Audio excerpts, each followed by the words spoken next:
It's time to take a stand and repair our history.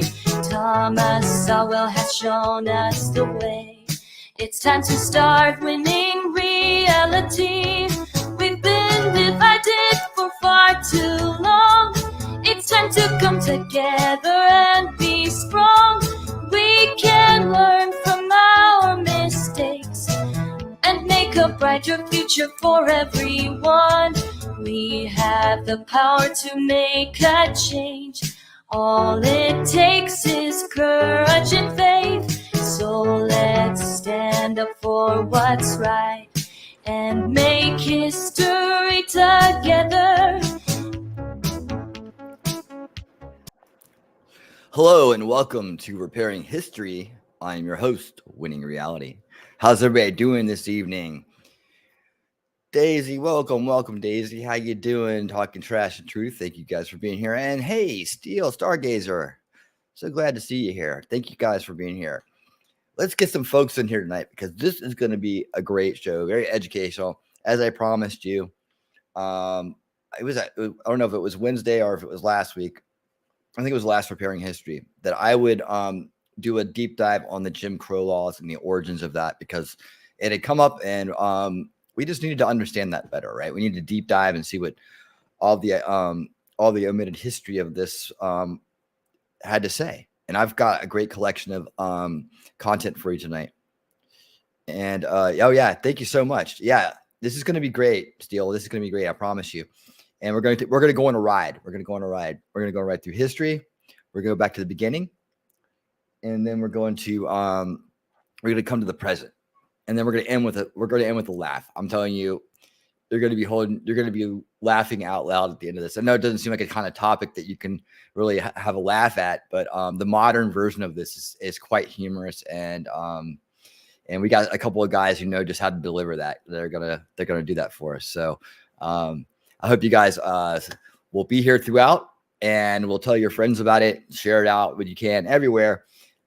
This show is a very important show. And I tell you, I'm really digging the intro because, this is a fully crafted intro, right? So this is a completely original intro. The song's getting really catchy, isn't it? It's like, yeah, that was completely written and put together by myself and artificial intelligence. So it really makes it feel like a complete show that's completely been made from the ground up. So I like to feel this show. And I hope to really that this show really takes off and expands because we have so much to talk about and so much to cover. Hey, how you doing, Suzanne? Welcome. We got some others in here. Let's ask you. I don't see them yet, but maybe they're here. Yeah, so here's the news for the night, though. Rumble is having some issues, so we're not going to be able to stream on Rumble for now. Let me just check it real quick again, see if they're still. Yep, they're still having issues. Okay, so Rumble won't be streamed tonight, unfortunately. Apologies to all my Rumble viewers for that.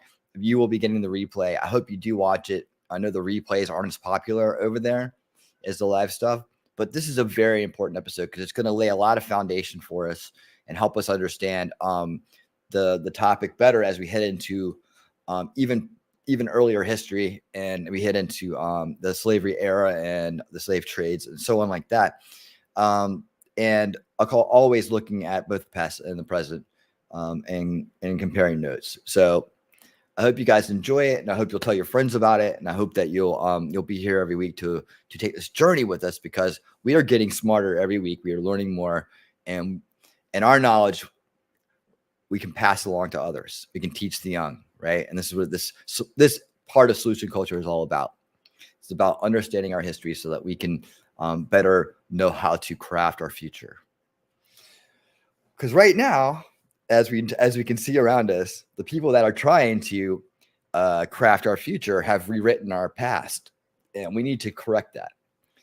But we're going to take a deep dive into some very interesting topics. Now, I have my philosophy about how racism has been used to divide us, right? And it's a manufactured racism. I think a lot of the content that I've created, that I've found here, is going to help prove that point. And I found some really good ones. So what I want to start with, though, is a high level kind of overview of what the Jim Crow laws are. And so we have something to start with, right? So we know exactly what they are, and then we'll get into the nuts and bolts of how it came about, and then the evolution of it, how it spread throughout the country, up in the north, and so on. And then we'll look at again, like what it's looking like as it's starting to reemerge now. The idea of segregation and separation by superficial means has always been an illogical approach to any kind of solutioning, because we have to look at things in practical and logical ways. And color has nothing to do with that. These are things like I found this really interesting one on this. I gotta pull that up, where this woman did this experiment back in the 50s, I think, or 60s, where she separated the class into brown eyes and blue eyes, and then said one was better than the other. And the next day she switched it around, and if I gotta find this, and if I can find it, I'll add it to tonight. I just thought about it as I was talking. But anyways, let me get this up and say, hey, how much do you guys know right now? Let's have a conversation while I'm digging for this stuff. How much do you guys know about Jim Crow laws? Like, what are your impressions? Let's hear some chatter in the chat. Let me see what you, the audience, knows about that right now, as we kind of like do the high level here. Just gonna pull this up here. Where's my playlist? Here we go. All right. So real high level, what were the laws? They're basically segregation laws, right? So they're like, separate water fountains, separate transportation. It's basically taking people and saying you can't use this because of how you look, and you can use this because of how you look, right? You can't live here because of how you look, and so on and so forth. It's really just about separating everything by race, and we're going to have a good explanation of that as we go through these. But the high level explanation is going to come in. It's about 17 minutes of high level, entertaining high level education on this, and then we're going to deep dive into the psychology of racism in Jim Crow America. This is a very interesting one too, and it really digs into what I'm talking about, as in how does this idea come about when you can put a black child and a white child together in a room, and they will play and love each other and not see, while they may notice a difference in each other, they will admire the difference in each other, and they will form a friendship and a bond, right? And when you know that that's coming from a place of pure innocence and little to no corruption, you know that that's our natural state, right? And then so the influence, it's the corruption that actually breeds in the isms, right? And as I'll point out in the next part, where all isms come from. And I have my philosophy on that as well. So let me go ahead and get this all queued up. This one is really good. I think I've really found a great collection here for us. Not a topic that I was really educated on before I started deep diving, but we are all going to grow tonight. All right. So I'm pulling this up now. Hey, Lady Autumn, how you doing? Welcome. So happy that you're here. All right, share it out. And here we go. Let's see. Oh yeah, let me do this. Did we decide on that one or this one? I think we decided on, nope, not that one. That one. All right, let's go. Oh, the first one is by Hip Hughes History. He does a really great job, and he has a nice presentation. So this is the high level. Here we go. Warning. If you do not know the significance of the 14th Amendment, watch at your own risk. A 14th Amendment video is linked in the description for your learning convenience. Hey guys, welcome to Hip Hughes History. We're going to take a quick look at the term Jim Crow, its meaning, its influence, its impact on the United States of America, because you need to know whether you're a kid in school, whether you're a lifelong learner, or whether you're cray-cray on the internet. Understanding Jim Crow should be a requirement of citizenship.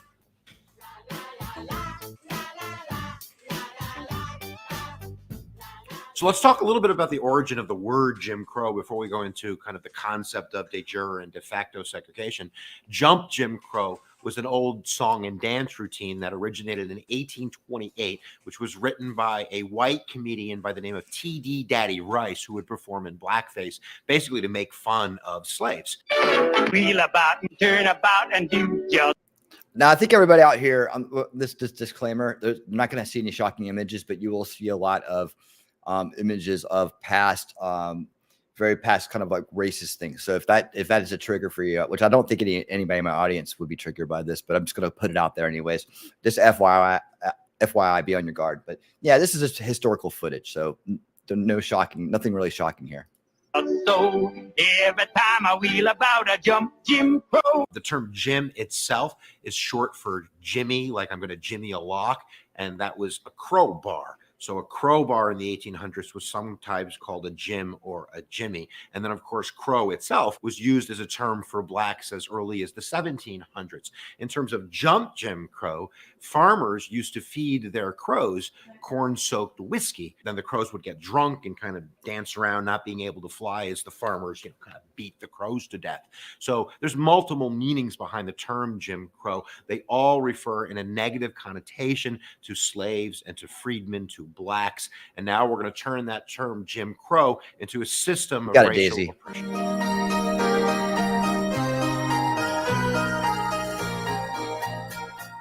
So Jim Crow laws, and that would be segregation de jure, meaning that by jurisdiction, local and state ordinance.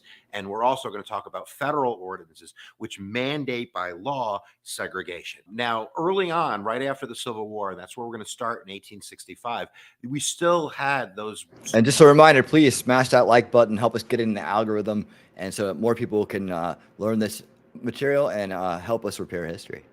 Southern governments that were being controlled by kind of Confederate forces. So those Southern white Democratic dominated legislatures would pass something called black codes right after the Civil War that severely limited the rights of these new freedmen. And most of these black codes were based on vagrancy laws, where if you were black, you had to prove that you had a job and that job was recognized by whites. And if you couldn't do that, you would be forced into labor. You could be put in prison. So the origins here of Jim Crow laws came out of these black codes, right? The black codes. So if you didn't know that, there's your first learning point there. The black codes were the stepping stones to the Jim Crow laws.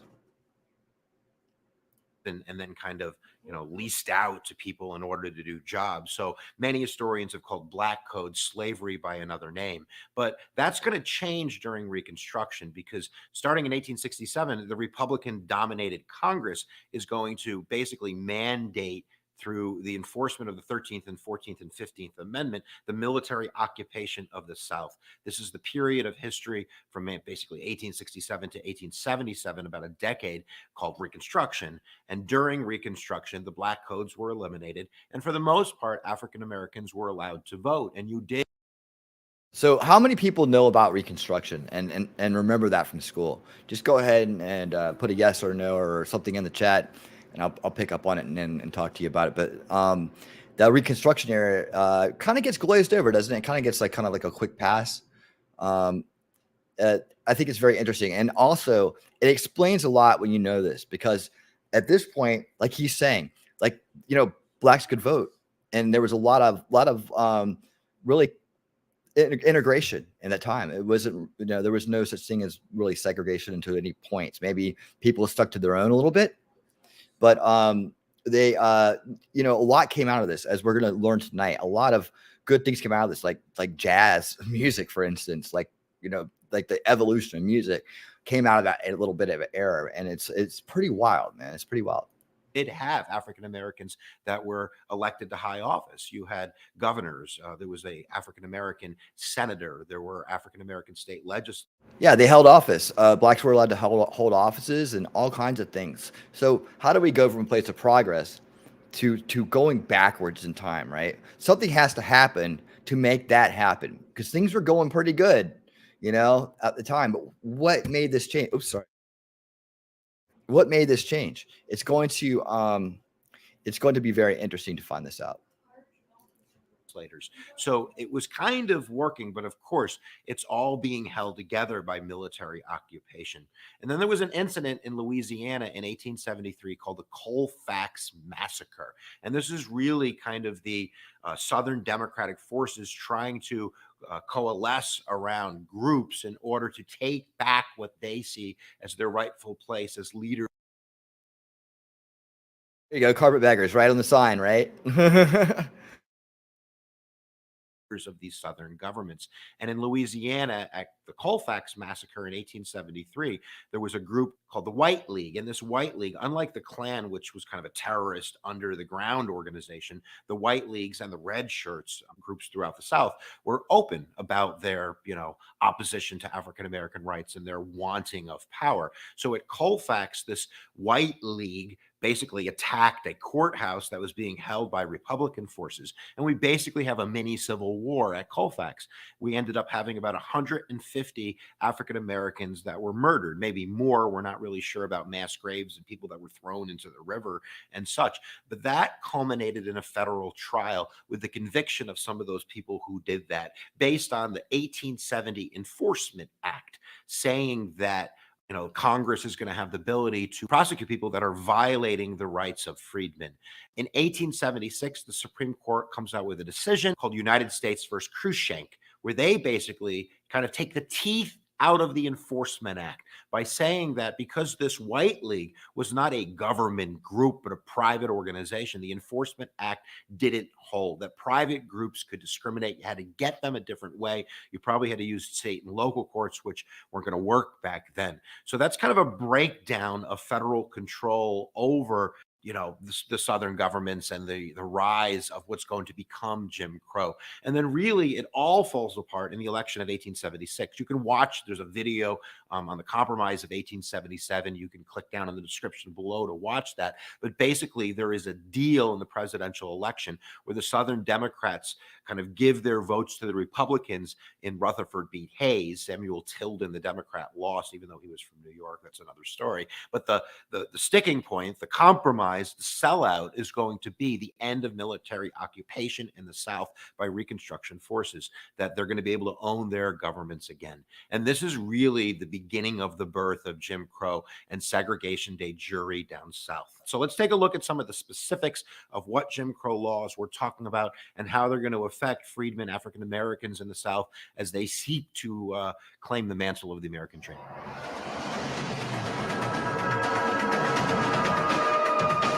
Now, Congress wasn't done in the 1870s. They passed something called the Civil Rights Act of 1875, which was basically kind of a reclaim to the 14th Amendment in terms of public accommodations, that there would be no segregation in places of public accommodations like restaurants and hotels and trains and all of that kind of jazz. But that's going to be torn apart in 1896 with Plessy versus Ferguson. Now, Plessy versus Ferguson isn't based on schools, even though Brown versus Board of Ed is going to overturn it. It's really based on the concept of segregation by legislation. And you're going to hear a lot about Plessy tonight. We're going to hear a lot about Plessy. Louisiana, it was always illegal for blacks and whites to ride on the same car, but the Separate Car Act of Louisiana kind of added coloreds to the mix. They had a classification for mixed races. And if you were 1/8 of African ancestry, you were considered colored and you couldn't ride on the train. So this was an organized effort by the black and colored community to fight this new law. And Homer Plessy, who was 1/8 black, he was very of light complexion, kind of walked onto the train one day and he had to announce to the steward of the train his racial heritage because nobody could tell just by looking at him. Then he proceeded to sit down and get arrested, kind of in the spirit of Rosa Parks, which launched the court case Plessy versus Ferguson, where the court is going to end up saying separate is equal. that segregational laws are constitutional because they're still giving African Americans a seat at the table. It's just a separate table and it's an equal table. And of course, we all know that not to be true. So Jim Crow itself, in terms of segregation de jure, is going to be the laws that are passed, which are going to segregate African Americans from whites. So following Plessy versus Ferguson, the South kind of has legislative and judicial authority to segregate, and they're going to do that rapidly by passing laws, Jim Crow laws, which are going to segregate not only the public schools, but libraries and hospitals and transportation and all of that jazz. The other big, huge segregation de jure piece is going to be voting restrictions. And you only have to look at Louisiana to see the effect that Jim Crow is going to have on voting rights.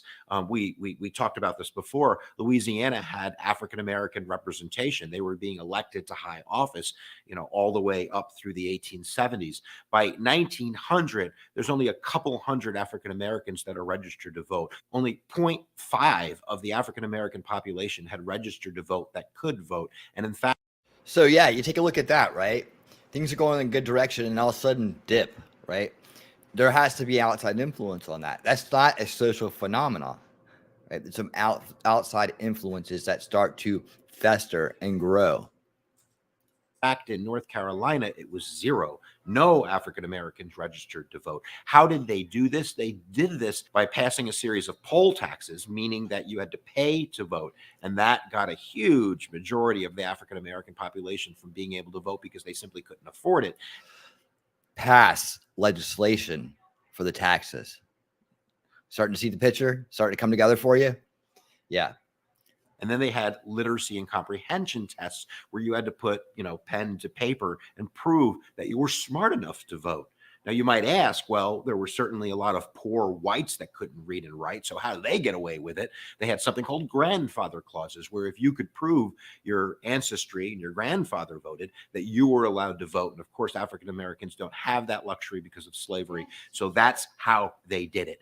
And now that is a humongous, humongous thing, because that means that if African Americans can't vote, their interests are not going to be served. They're not going to be in any type of powerful situation where their voice is going to be heard. Their interests are going to be served. So they are literally going to get swept under the rug. And of course, we could also talk about the effect in terms of cultural, social, psychological effect on African Americans. I don't even want to talk about all of the lost opportunity, all of the poets we didn't get to read, all of the scientific inventions that didn't get invented, all of the books that were written, all of the songs that were never heard. Because of course, Jim Crow is putting a kibosh on that, because it's literally putting a plug in the hose of opportunity. I don't know if that analogy works, but I think that you get what I mean.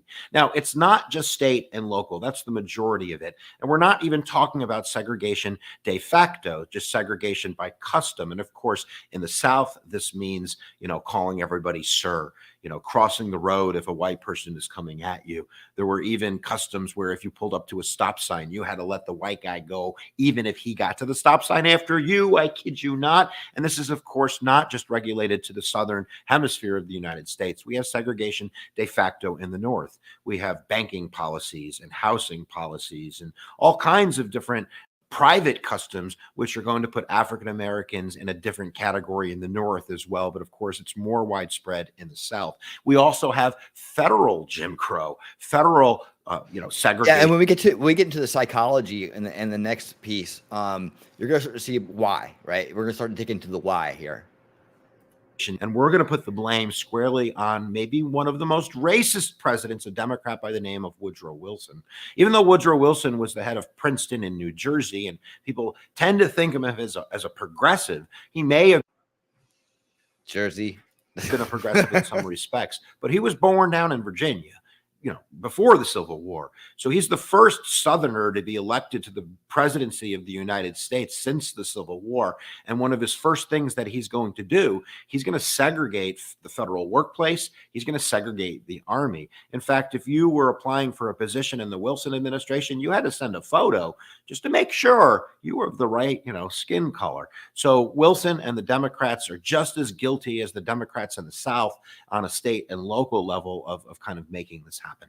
So we talked a little bit about, Jim Crow in terms of segregation de jure and a little bit of segregation de facto. There's lots more that we could talk about. And of course, the enforcement of at least segregation de facto and I guess segregation de jure is happening through the use of terrorist organizations like the KKK, which are widespread throughout the early 20th century, which are going to use intimidation, humiliation, and violence to make sure that African Americans are put in their place, that they're not fighting back. But why don't we start? What is that? Can we compare this to something that's going on today and maybe in a reverse fashion? Same tactics, man. Tactics, sources, root causes. See, as we go through the repairing history, what we're going to learn is that it was never us and them that were the problem. It was the people that were pushing us against them and them against us that is going on today. That's one of the main underlying points of this show, is to bring up our communities together, back together as people and unify to heal the division that's going on. And we do that by realizing who the real bad guys are.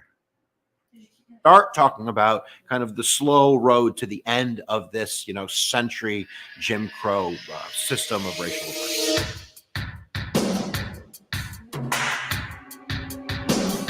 So we're going to get to the good stuff in a moment. We'll talk a little bit about kind of the civil rights movement as most people understand it in terms of Martin Luther King and Montgomery and Selma and all of the laws that are passed.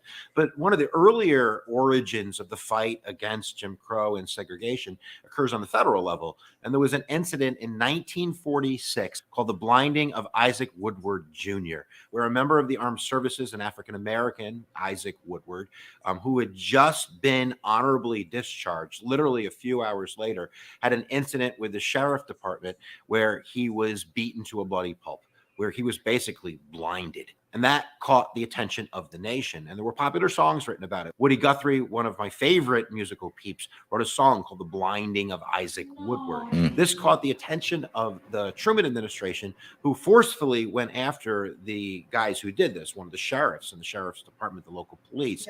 They were then tried in a federal court in South Carolina where it happened. And of course, you know what happened. They were all found not guilty by an all-white jury. This probably changed Harry Truman's approach. Immediately after that, he starts giving speeches to the NAACP. He puts civil rights on the radar, and he issues two executive orders, 9880 and 9881. And using his power of the presidency, he wipes away Wilson's action, desegregating the Army and desegregating the federal workplace. That's really the first big movement we have in terms of knocking down Jim Crow. And of course, that's at the federal level. The southern states are going to be much slower to respond. So we're going to have, darn it all, a civil rights movement based on the concept of nonviolence. And of course, most people associate this with Martin Luther King, the Baptist preacher from Alabama, who's going to be the spiritual leader of the civil rights movement. And of course, that's going to really begin in Montgomery, Alabama in 1955 and 1956, where Martin Luther King, using what he's learned from kind of the teachings of Jesus and Mahatma Gandhi of nonviolence, to do the bus boycott, which is successful. It was successful. They desegregated the buses. They showed African Americans and progressive whites that they could use their power as citizens to boycott and to engage in civil disobedience in order to change the law.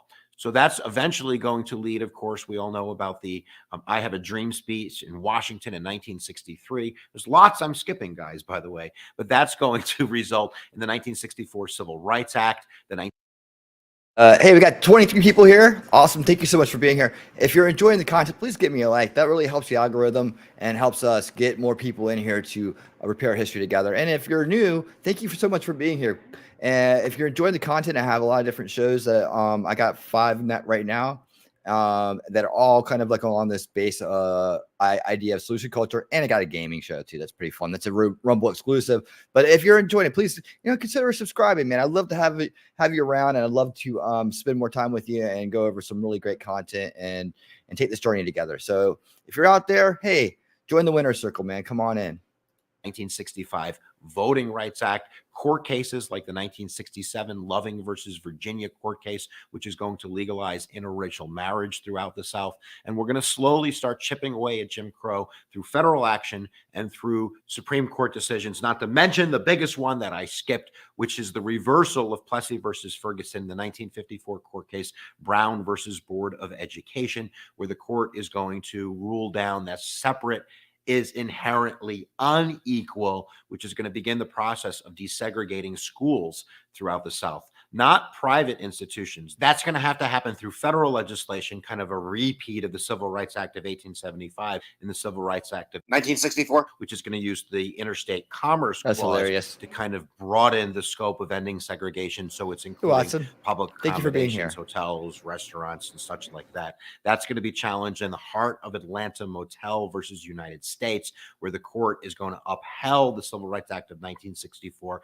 really striking down segregation in the Southern Hemisphere of the United States. And of course, that's going to be followed up in 1965 when King and the civil rights forces focus on voting rights. They get the 1965 Voting Rights Act, which is going to basically put voting registration and elections under an umbrella of federal oversight to make sure that these places that are discriminating aren't doing that as much, and African Americans are going to be able to vote again and start to participate in the American democracy. In 1968, we get the Federal Housing Act, which is, of course, addressing the housing. Hey, Alan, welcome to the Winter Circle throughout the United States. Thank you so much. And that's pretty much the end of big federal legislation to attack the heart of Jim Crow. So there you go, guys. That was quick and simple. We're giving you really the direct explanation of Jim Crow. There's so much more to learn and to understand, which I highly encourage you to do. Hopefully you wrapped your brain enough to understand the significance of Jim Crow and the impact it had on the United States for generations to come.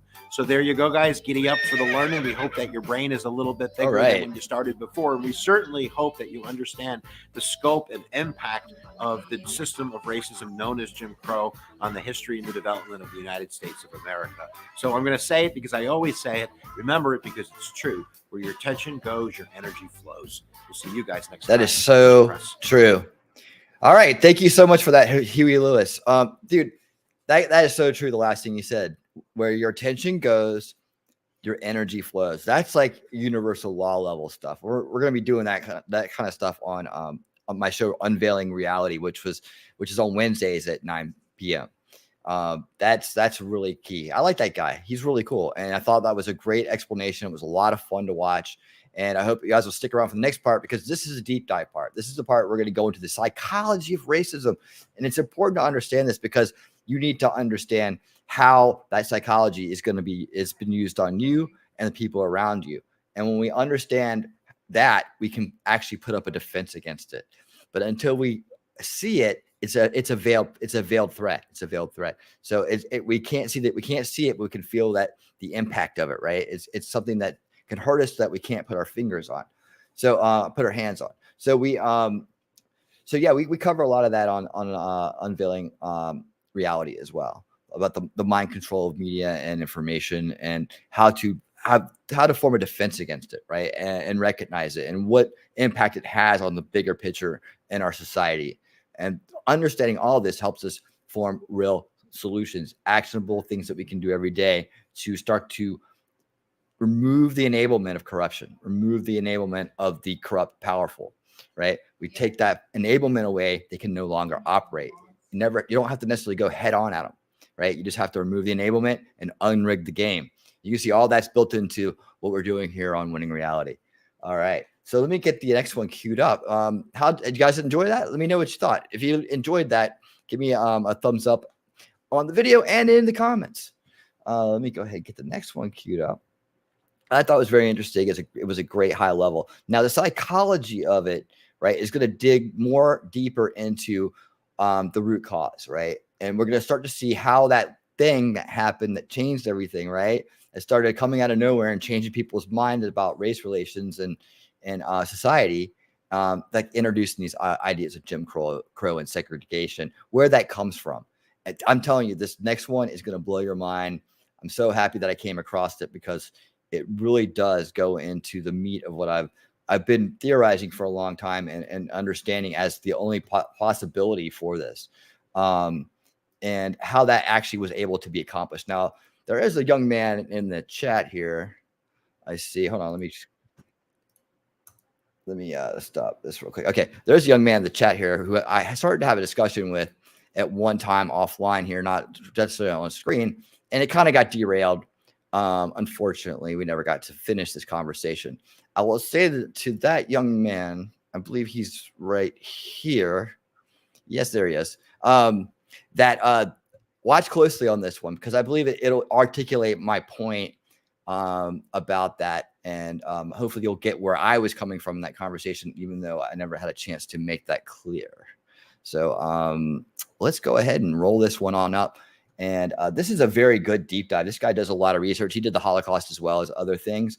And I watched this already.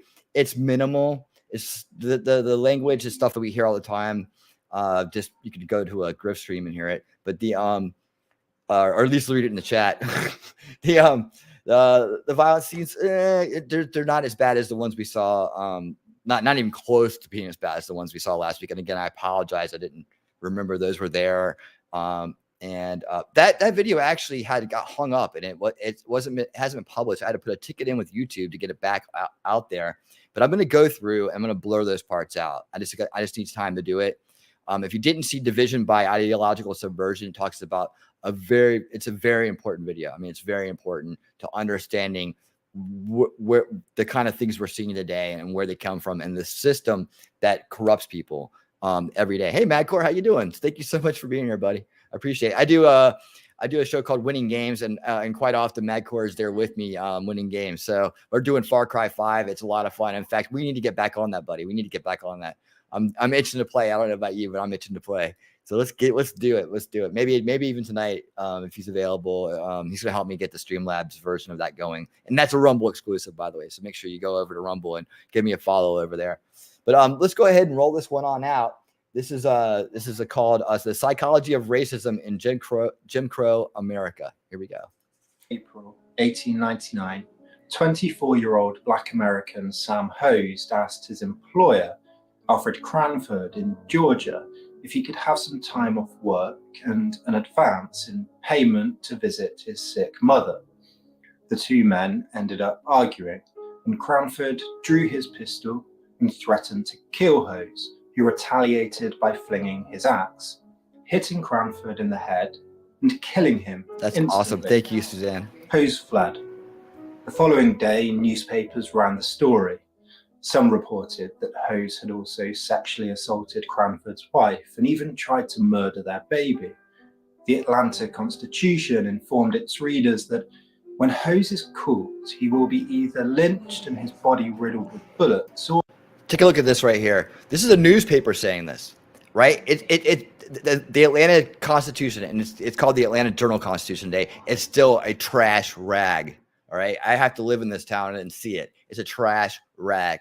And this kind of subversion right here, they're pretty much doing predictive programming. If you understand what that is, they're telling you that without a trial, right? Without a fair trial, as the Constitution provides for us all and protects us all with, right? These things will happen to him. So I want you to pay close attention during this documentary here about the use of propaganda and this escalation and of racism in America, and the degeneration of generations, the demoralization of generations to resort to violent acts as a solution. or he will be burnt at the stake. It continued that there have been whisperings of burning at the stake and of torturing the fellow, and so great is the excitement and so high the indignation that this is among the possibilities. The search for Hose continued for the next few days. 4 days later, the Atlanta Constitution reported that the residents have shown no disposition to abandon the search in the immediate neighborhood of Palmetto. Their ardor has in no degree cooled, and if Sam Hose is brought here by his captors, he will be publicly burned at the stake as an example to members of his race who are said to have been causing the residents of this vicinity trouble for some time. Can you imagine that being in the paper today, well, we kind of hear a little bit of the reverse. This is very extreme. Like, I mean, can you imagine that a newspaper publishing an open threat to a person who's not been tried, right? And basically laying out the plan, right? You're going to find it here in 1 second. They even went as far as to put a bounty on his head. The Atlanta Journal-Constitution, ladies and gentlemen. The editor even offered a $500 reward for Hose's capture. One local said that if Hose is on Earth, I'll never rest easy until he's caught and burned alive. And that's the way all of us feel. A few days later, on the 23rd, officers found and arrested Hose. Instead of taking him into custody, though, they took him to the nearby town of Newman, where a crowd... Noonan, yeah, that's not too far. The one thing I want to say too about this particular one, he found some seriously old footage and stock footage. You'll never, I mean, old footage, classic footage, whatever you call it, that you've probably never seen before in your life. Like, I saw some stuff that I'd never seen before in my life that was amazing in here. Like, as far as historical kind of context goes, like you're gonna be like, wow. I guarantee you most of you haven't seen a lot of the stuff that's in here. I was blown away by it. Was already gathering. A special train was organised to transport visitors from all over the state to join the growing mob. It was a Sunday, so most of the visitors went from church in the morning to the lynching of Hose in the afternoon. The crowd grew to around 200 men, women, and children. A witness reported afterwards that after stripping Hose of his clothes and chaining him to a tree, the self-appointed executioners stacked kerosene-soaked wood high around him. Before saturating Hose with oil and applying the torch, they cut off his ears, fingers, and genitals and skinned his face. While some in the crowd plunged knives into the victim's flesh, others watched with unfeigning satisfaction, as one reporter noted. The contortions of Sam Hose's body as the flames rose, distorting his features, causing his eyes to bulge out of their sockets and rupturing his veins. Before Hose's body had even cooled, his heart and liver were removed and cut into several pieces, and his bones were crushed into small particles. The crowd fought over the souvenirs.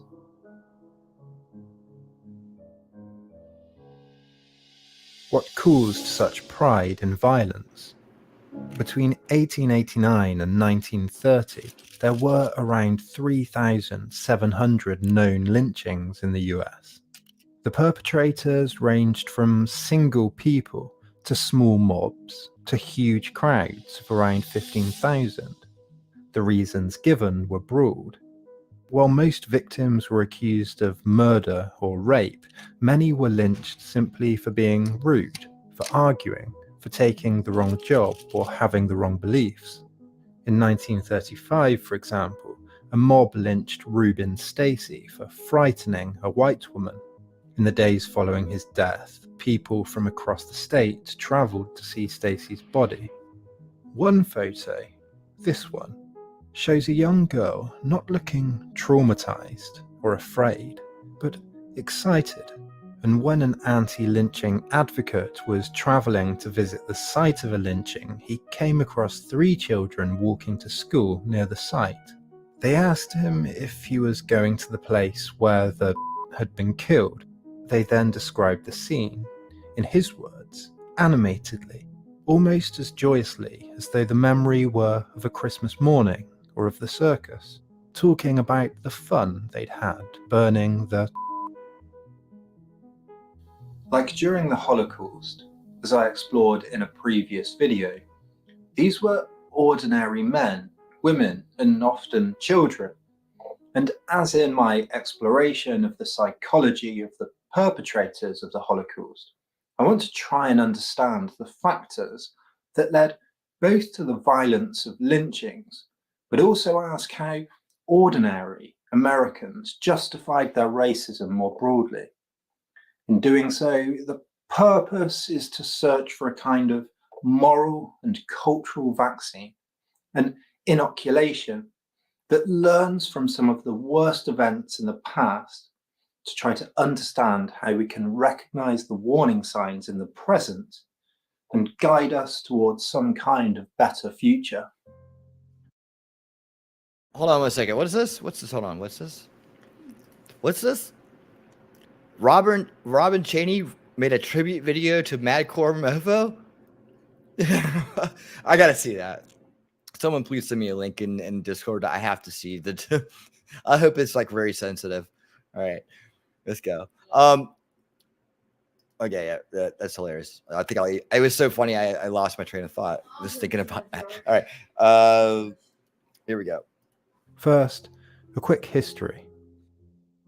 After the southern states lost the Civil War in 1865, Congress passed the 13th Amendment abolishing slavery and freeing around 4 million slaves. The atmosphere, for many, quickly turned from a celebratory one to a difficult one.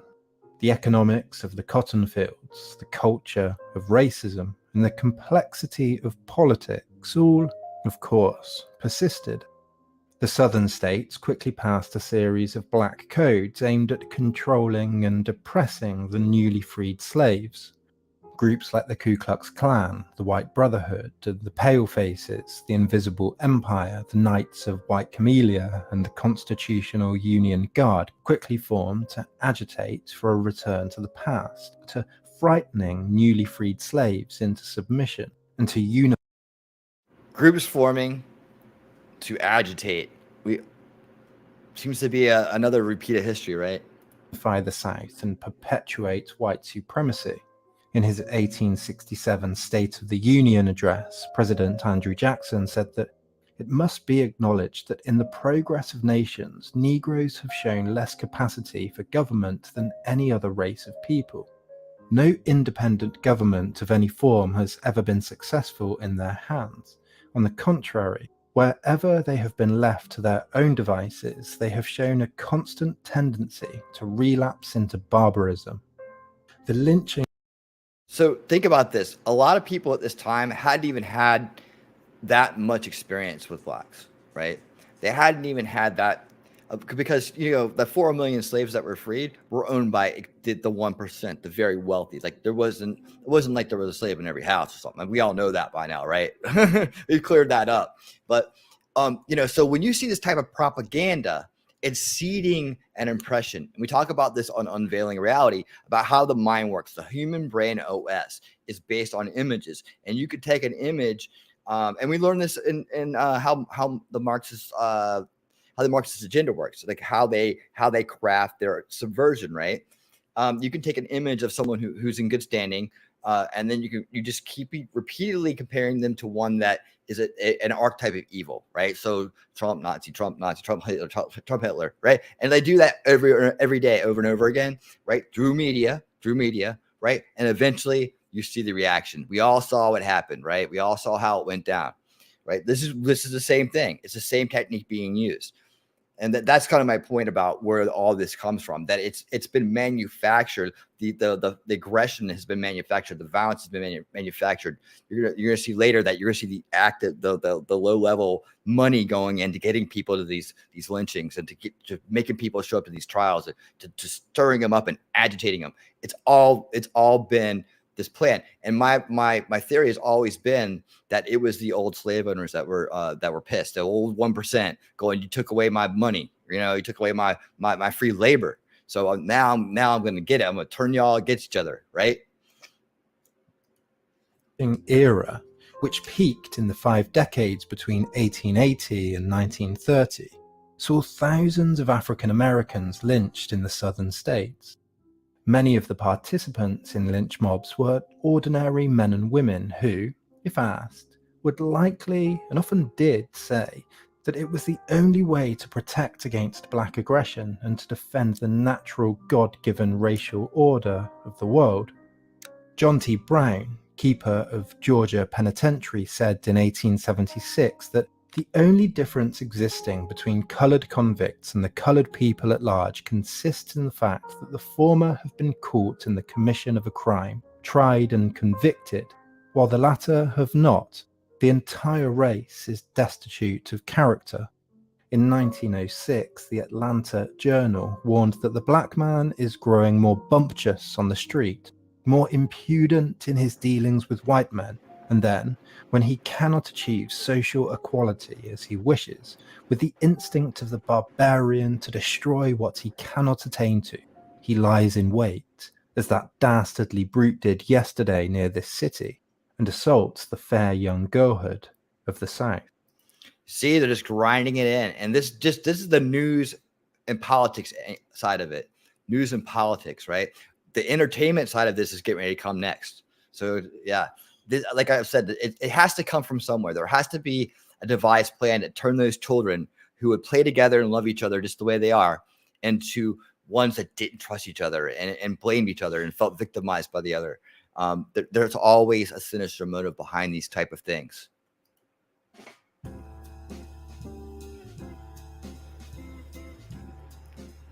James Cutler wrote the first academic study of lynching in 1905. He said, quote, "Lynching has been resorted to by whites not merely to wreak vengeance, but to terrorize Miles and Davis, restrain y'all. this lawless element in the Negro population. Among Southern people, the conviction is general that terror is the only restraining influence that can be brought to bear upon vicious Negroes." One member of a lynch mob said that, "I reckon folks from the North think we're hard on Negroes, but they just don't know what would happen to the white people if they ran wild like they would if we didn't show them who's boss. If that Negro out there in the woods gets jumped before the sheriff finds him, it will all be over and done with by sundown, and everybody will be satisfied." I want to use lynchings to try and examine racism more broadly, taking an action, a violent event, and slowly zooming outwards, looking at the psychological, the sociological, and historical conditions that led to it. We'll look at a number of what I'll describe in various ways as justifications, rationalizations, or just causes or factors, to try to understand what led to that violence and how the beliefs, attitudes, and psychologies of perpetrators were produced more broadly.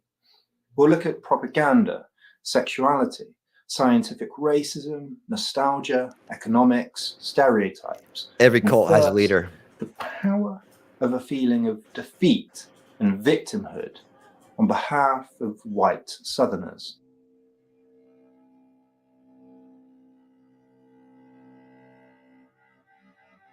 Perpetrators of violence often see themselves as victims, the subject of some kind of injustice, either in the past or ongoing, which heightens a feeling of being threatened, a feeling of fear. In her 1940s. And what way you mean bringing this up? You mean this topic, or do you mean this? You see, it's the fact that we haven't brought this up that's caused the problems. It's the fact that we don't know these things that cause the problems, in my opinion. And I think a lot of others may agree with me. It's that we're not grinding into a wound here like the communists do. We're trying to bring the truth to light about who the real villains are here, not the white man, not these people up here. Some of these people are politically motivated. We're going to find that out. Extremely politically motivated. Power, elitism, right? Elitism. Like I said, what racism is, I'll say it right now. What racism is to me is elitism with an agenda. And while I see this, yeah. Well, that's why I think maybe we're on the same page then, because that's why we're bringing it up, because they don't know this history, right? They only go by what they're told, like these people back then. You see, these people just went by what they were told, and that's how they became racist. Now, what do we see in the day? And I'm going to show you at the end, and by the way, I know you got here a little late, but at the end of this, we're going to go into the modern form of this, and we'll see the opposite effect, right? And we're going to see the results of this, but we're in reverse, because at some point, the establishment switched. You see, when you're an elitist, you think you're better than everybody else. Doesn't matter what color they are. See, elitists aren't racist, man. They're not sexist. They just think they're better than everybody else. So they could switch sides on a dime. That's where this whole myth about, they switched parties, and that's why the Republicans are the bad guys now. Bullshit. That's a bullshit thing, man. No, see, that's not how it worked, right? What they did was they switched strategies, right? All the racists are still there, all of them, and they're still doing it today. And we're going to see that at the end. So hang with me, man. I know that this may feel that way if I'm reading you right, but hang with me, man, because see, it's the lack of understanding in history that has caused the new generation. Remember, it's always generational warfare. The new generation to form this new type of racism, right? We have to get them back to understanding it was the bad guys that did this, not the white guys, not the black guys, the bad guys, the ones that wanted to divide us and rule us, right? That's the premise here, man. So hope you'll stick around and hang with us on that one. 7 autobiography, Making of a Southerner, Catherine Dupree. Yeah, that was a flat out lie. remembers It never that happened. During her childhood, she inherited a feeling of a lost cause. Oh yeah, from yeah, her we're gonna do that, father, Mike. I who had promise you. fought in the Civil War. She heard, quote, words and phrases at all times intimately familiar to Southern ears, and in those years of harsh excitement carrying a special urgency: white supremacy, Negro domination, intermarriage, social equality, impudence, inferiority, uppityness, good darky, bad darky, keep them in their place. Defeat after the war lent. All right, she's talking about what she came up hearing, right? So again, generationally being programmed with this disinformation, right? With this subversive information that was coming from the elites above us. And now they call them, the names changed over the years. Now we call them the elitists, right? We call them the elitists. That's the elitists. They think they're better than everybody else. They are the 1%, the former slave owners in this time, however you want to look at it, right? But that's the elitist culture being grinded into another generation right here. Itself to a sense of fear, of being under siege, of almost being ruled by a foreign power, and a concern of black retaliation, of newly freed slaves with animalistic instincts, no reason, no logical capacity in their minds, incapable of governing themselves.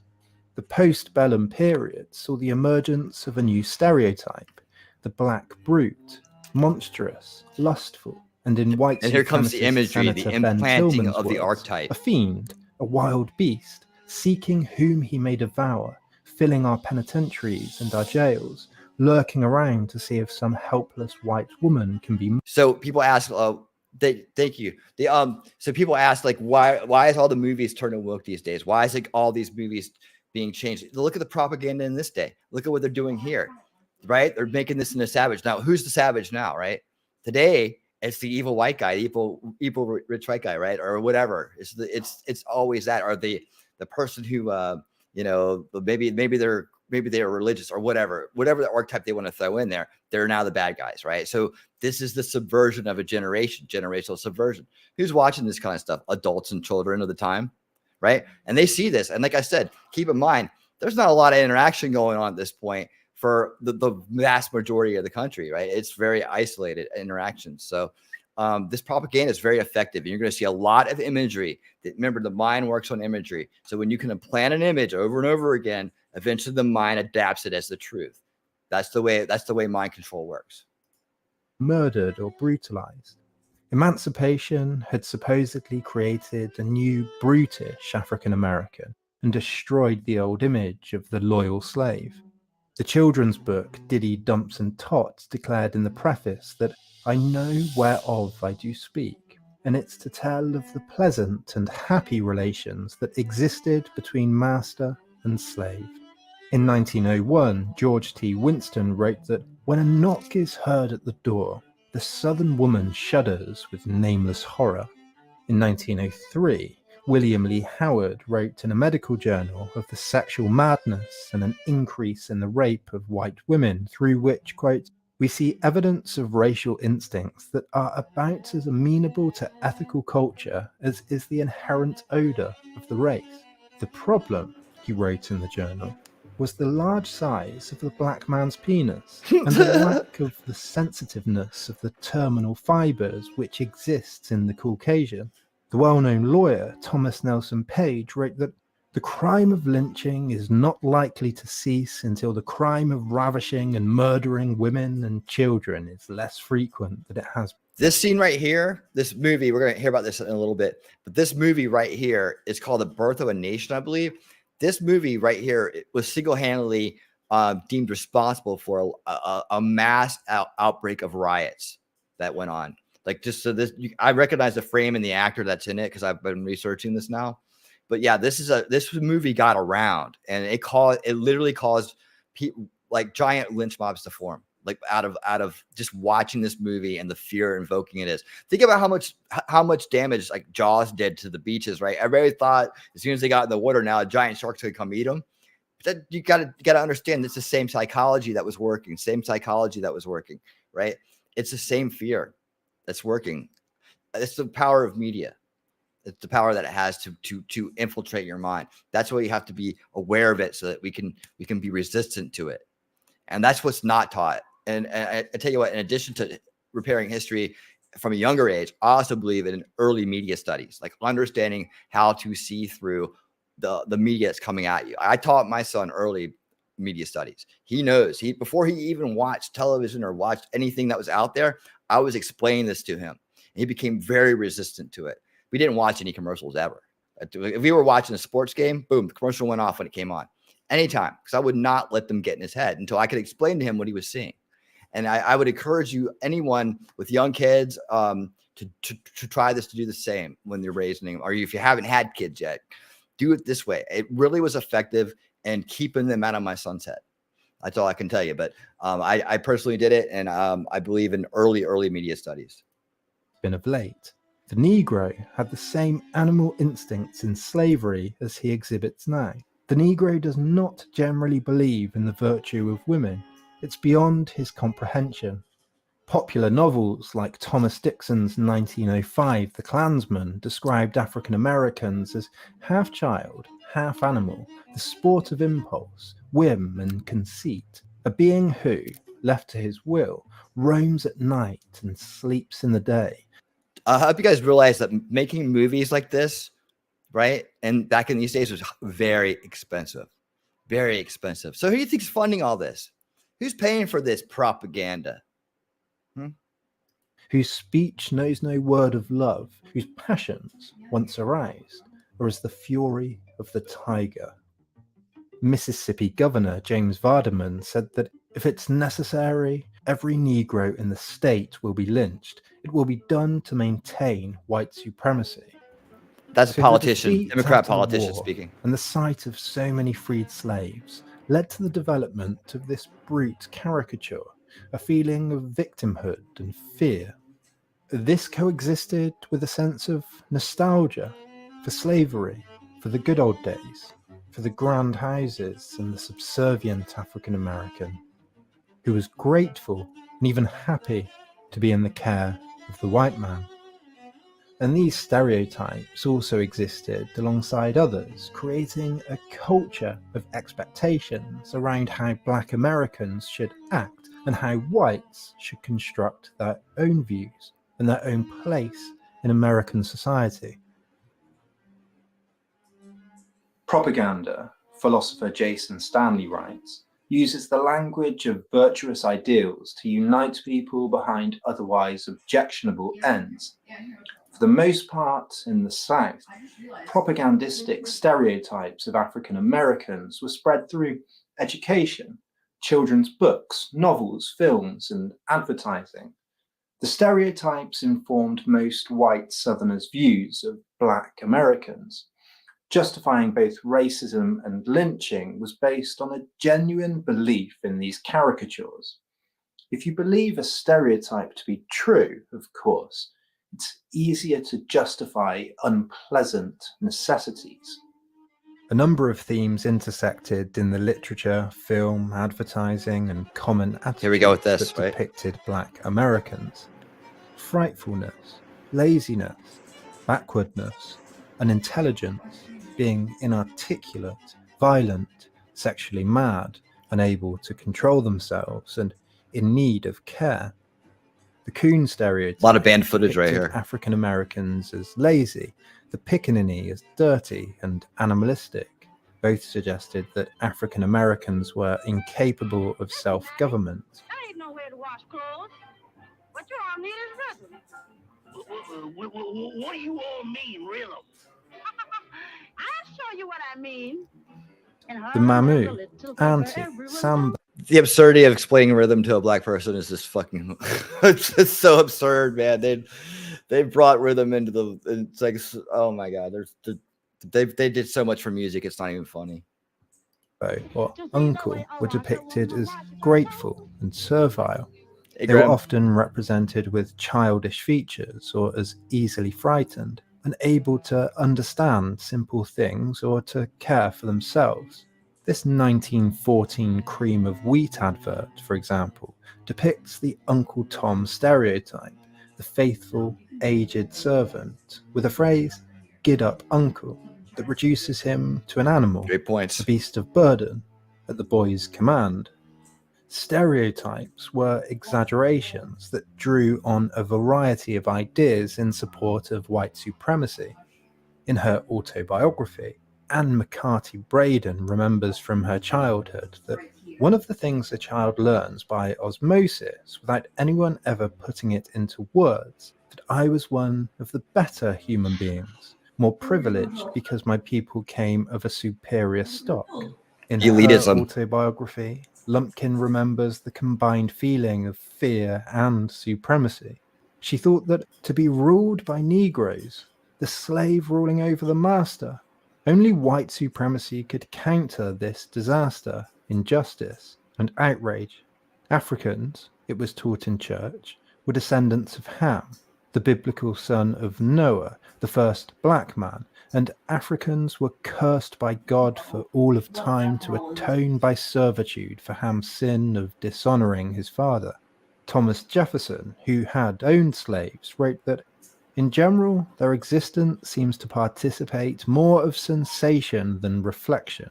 To this must be ascribed their disposition to sleep when abstracted from their diversions and unemployed in labour.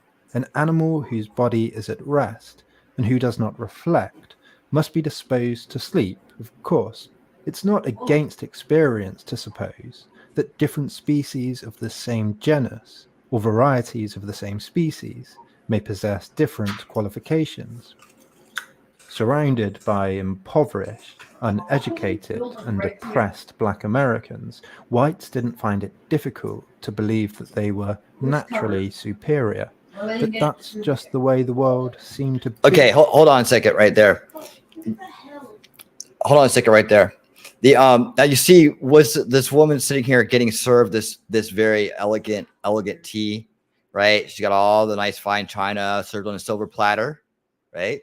By her help here. The I don't say white people. He's saying it like all white people had this privilege right here. This is not, they were living an elitist lifestyle. Let me say it that way. No, this is where maybe the cultural thing kind of goes apart, or maybe just a little bit of research. But yeah, this is an elitist setup right here. This is someone who has a lot of money, especially in that day, a lot of money, right? So you don't get served tea and sugar and cream in fine china on a silver platter if you're some run of the mill white dude or white woman in the town just struggling. Maybe you're coming from this a poor place, right? You're not getting this kind of service. So the people who thought they were better than everybody else, it started with the elitists. The elitism bleeds the idea down into the masses, right? And that's how they divide and rule. And when you start to think about that concept, you'll start to see it all around you. And you'll start to realize the elitists have always been against all of us, blacks and whites alike. Blacks and whites, most of us, we're all in this together. That's the point. Another point of the show is to get that point to understand that, to help get that realized by both communities by understanding history, And this color line between the races had to be protected for another reason. Do you look at these fine clothes and this nice fine furniture and stuff? This isn't the average white person back in the day. But I mean, you go to public school, you might be taught that, or you may be given the impression of that, right? But no, 99% of the whites were not living this way. Racial purity. Poor immigrants, yes. Perfect, yeah. Disgust, squeamishness, farmers, and yes. revulsion are all, as we know, powerful feelings. And scientific racism created a fear that even the touch of African Americans might transmit germs and genes that could threaten the purity of the white race. Right, and that trickles down The into power the middle of class and the beliefs lower like class. this can be illustrated by a recollection from the diary of Melton McLaurin. He recalls an incident from his childhood when he and a black friend he was playing with found their basketball flat. His friend took the inflation needle to blow up the ball and applied, quote, a lavish amount Spot of on, Suzanne, as saliva. always. When it came to McLaurin's turn, he was horrified imagining the black germs entering his body We and know, Shizzy. We'll steal jeopardizing my his line. own racial purity. He responded angrily, throwing the ball at his friend and rushing to rinse out his mouth. Another author remembers the horrifying moment when his mother found his brother in the act of taking alternate bites off an apple with a Negro boy. In her autobiography, Lumpkin returned home from university and told her family that she'd shared a meal with a black man. Her brother replied, "What? You ate?"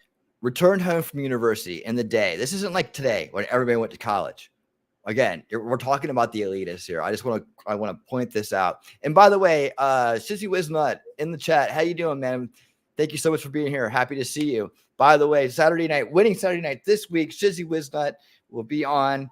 We'll be starting at 9 p.m. Eastern, and we're going to run through hippie culture. So tell me a lot of music, a lot of stories about the road and the history of the Rainbow Gathering and what that's going on now. And we got some insider info coming in for that. So not of the Rainbow Gathering, neither of us were in that, but we certainly played music, and there were certainly plenty of those people out there dancing to it, right? Okay, let's get back on this. But yeah, just again, he says white people, we know better, right? We know better. On this channel, we know better. We're more sophisticated than to group people all the whites into one category. That's not the dude. Let me say this: if it was all whites, there wouldn't have been any blacks here. There's only 4 million.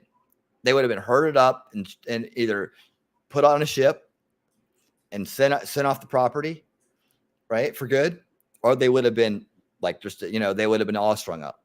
It would have been the greatest massacre in the history of mankind, like genocidal massacre, right? That didn't happen, did it? We just fought a civil war against each other to stop this. So the idea, we don't use it's the whites, it's the elitists, because it ain't the blacks, it's the elitists, right? Today, it's the elitists. It's just take the color out of it, because that's what they want. They want the color in it. It ain't about the color. It's about the mindset, the elitist mindset. That's what I want to hammer home here. Just when he says white, think elitist, because he's not really being fair to the different economic classes that are in existence here. But maybe he's just generalizing for the crowd here. I don't know. But all I can say is, when I hear it, I'm thinking elitist. Look at these people. Look at these people all dressed up. This isn't Joe the farmer. This isn't the Andre. I'm trying to think of an immigrant name, but it's like this isn't Josephi the immigrant. This guy over here, yeah. He's not he's not working in the mill. Oops, sorry, I clicked a little too hard. Yeah, so just I think we all know that. Everybody here's really smart. Eat with a Negro. Daddy, I don't want to eat with Alice if she's been eating with Negroes. May I be excused? He was. Boyle recalls in her autobiography how you never sat at a table with a Negro in your own dining room. This was no doubt used concerns about laundrettes washing the clothes of whites and blacks together. Shame people for having relationships hand in hand with attitudes about masculinity, as white Southern men needed to feel that they remained in control of women's bodies to protect them from impurity and prevent racial mixing. After Caleb Campbell was lynched in 1882, a note pinned to his body read, "Our mothers, wives, and sisters shall be protected, even with our lives." This type of language was common. Another note on Nathan Bonnet's body read, "Our wives, mothers, sisters, and daughters shall be respected." The colour line then had to be respected, had to be protected. but was also made easier to believe in by the common idea that the white race were actually protecting and looking after African Americans too, even if they didn't know it, even if they didn't appreciate it.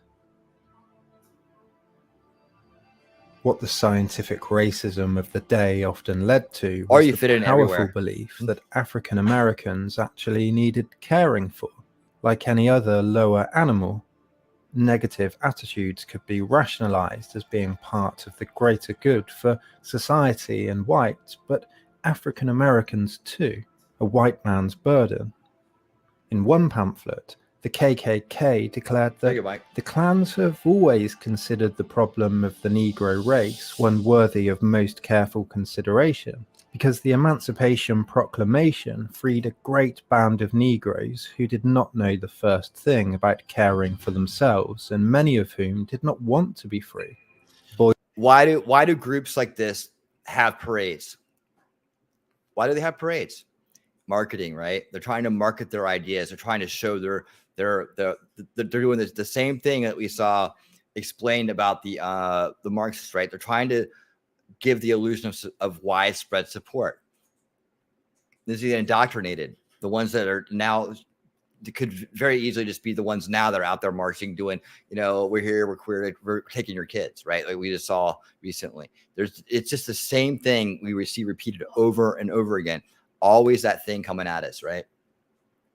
Boyle wrote in her autobiography that her mother loved Negroes, but with the same deep tenderness she lavished on her riding horses, her dogs, and other pets. Her thoughts were, quote, saturated with the assumption that Negroes belonged to a lower order of man than we. Lawton Evans widely read The Essential Facts of American History told readers that freed slaves had no money, no food, and nobody to care for them. Some of them became vicious and even thought they could take by force what they needed. The children's book, The Voyages of Dr. Dolittle, depicted a group of childlike black people on Spider Monkey Island that looked just as much like a monkey. Dolittle said that they are, as it were, my children. The cultural attitude would not be able to sustain itself for very long without the people who adopted it believing it was for some kind of greater good.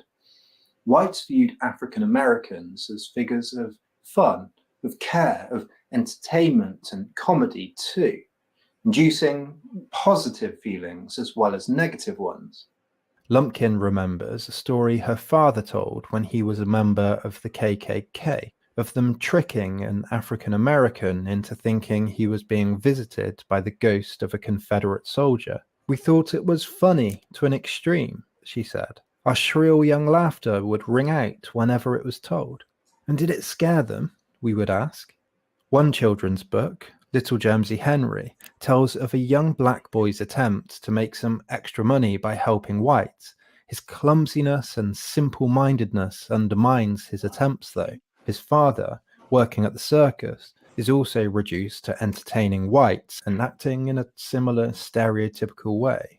What do you say? Corrupt the young, control the future. Yep, that's the philosophy of the first veil, right?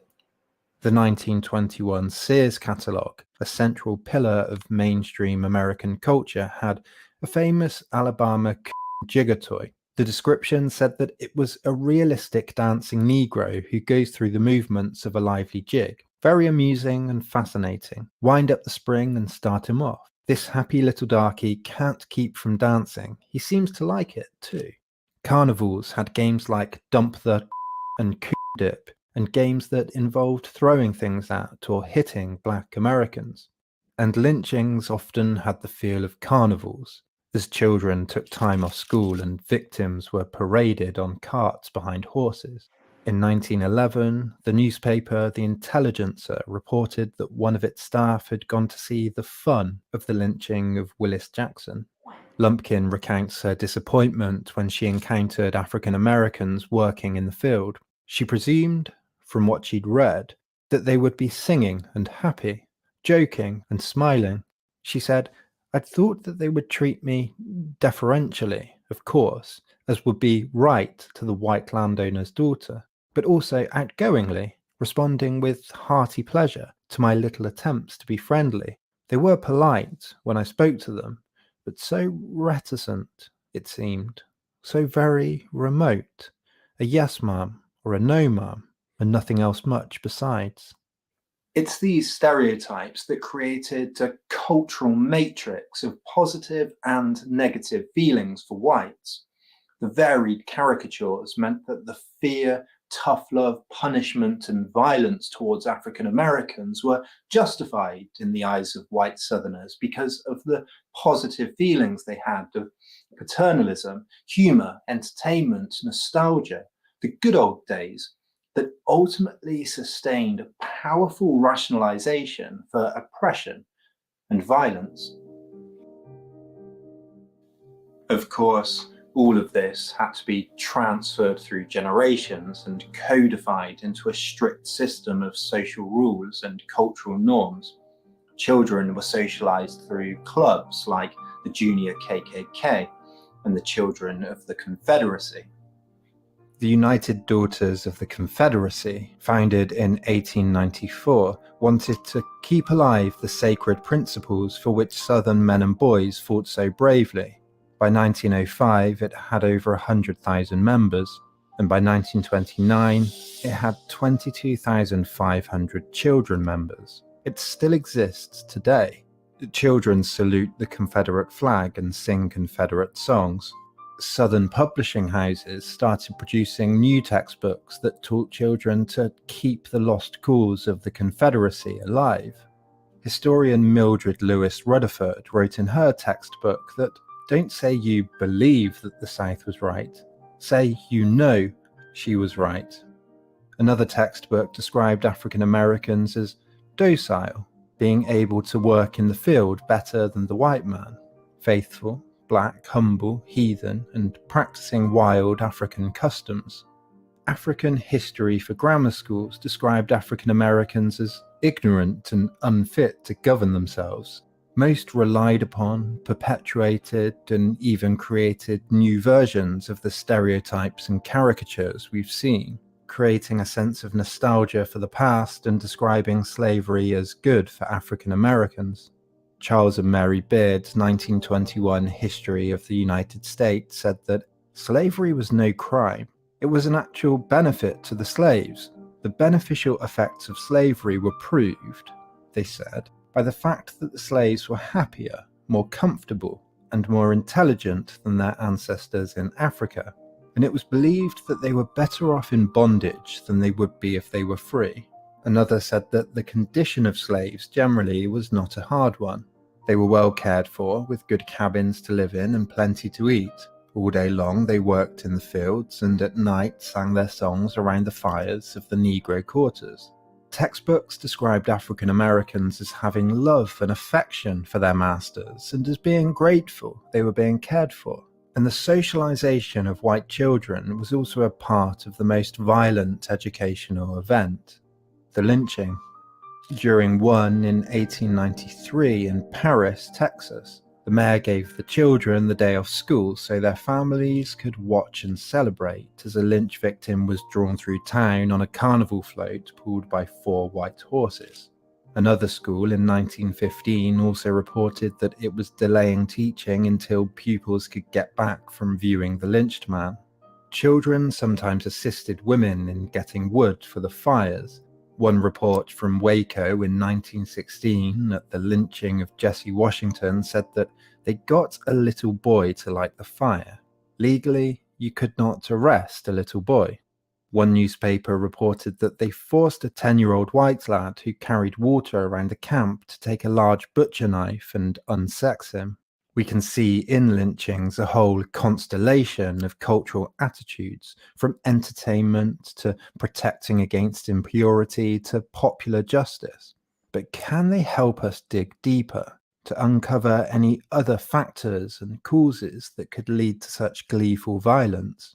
Of course, during slavery, the underlying cause at the heart of the system had one central star, around which everything else revolved: economics.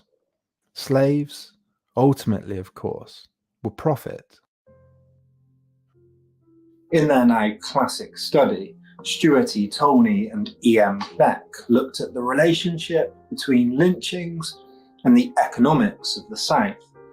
Most of the counties where lynchings occurred, for example, had economies that were far below the national average.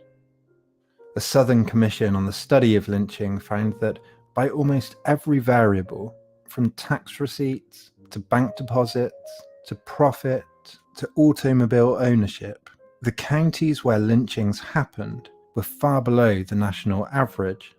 In the years after the Civil War, the phenomenon of whitecapping meant scaring black families into leaving their homes and jobs as white workers responded to the competition for work from newly freed black men. One newspaper reported that Ellie Hilson, a Negro living 8 miles from Brookhaven, was assassinated Sunday while on the way from town alone in his buggy. Last winter, Hilson was warned by whitecaps to leave, which he disregarded. About 3 or 4 weeks ago, his home was visited in the night by whitecaps and several volleys fired into it. He still disregarded the warning and remained in his place. Hilson is the second Negro murdered by whitecaps in that portion of Lincoln County within the last month, and the other Negroes are greatly alarmed over the situation.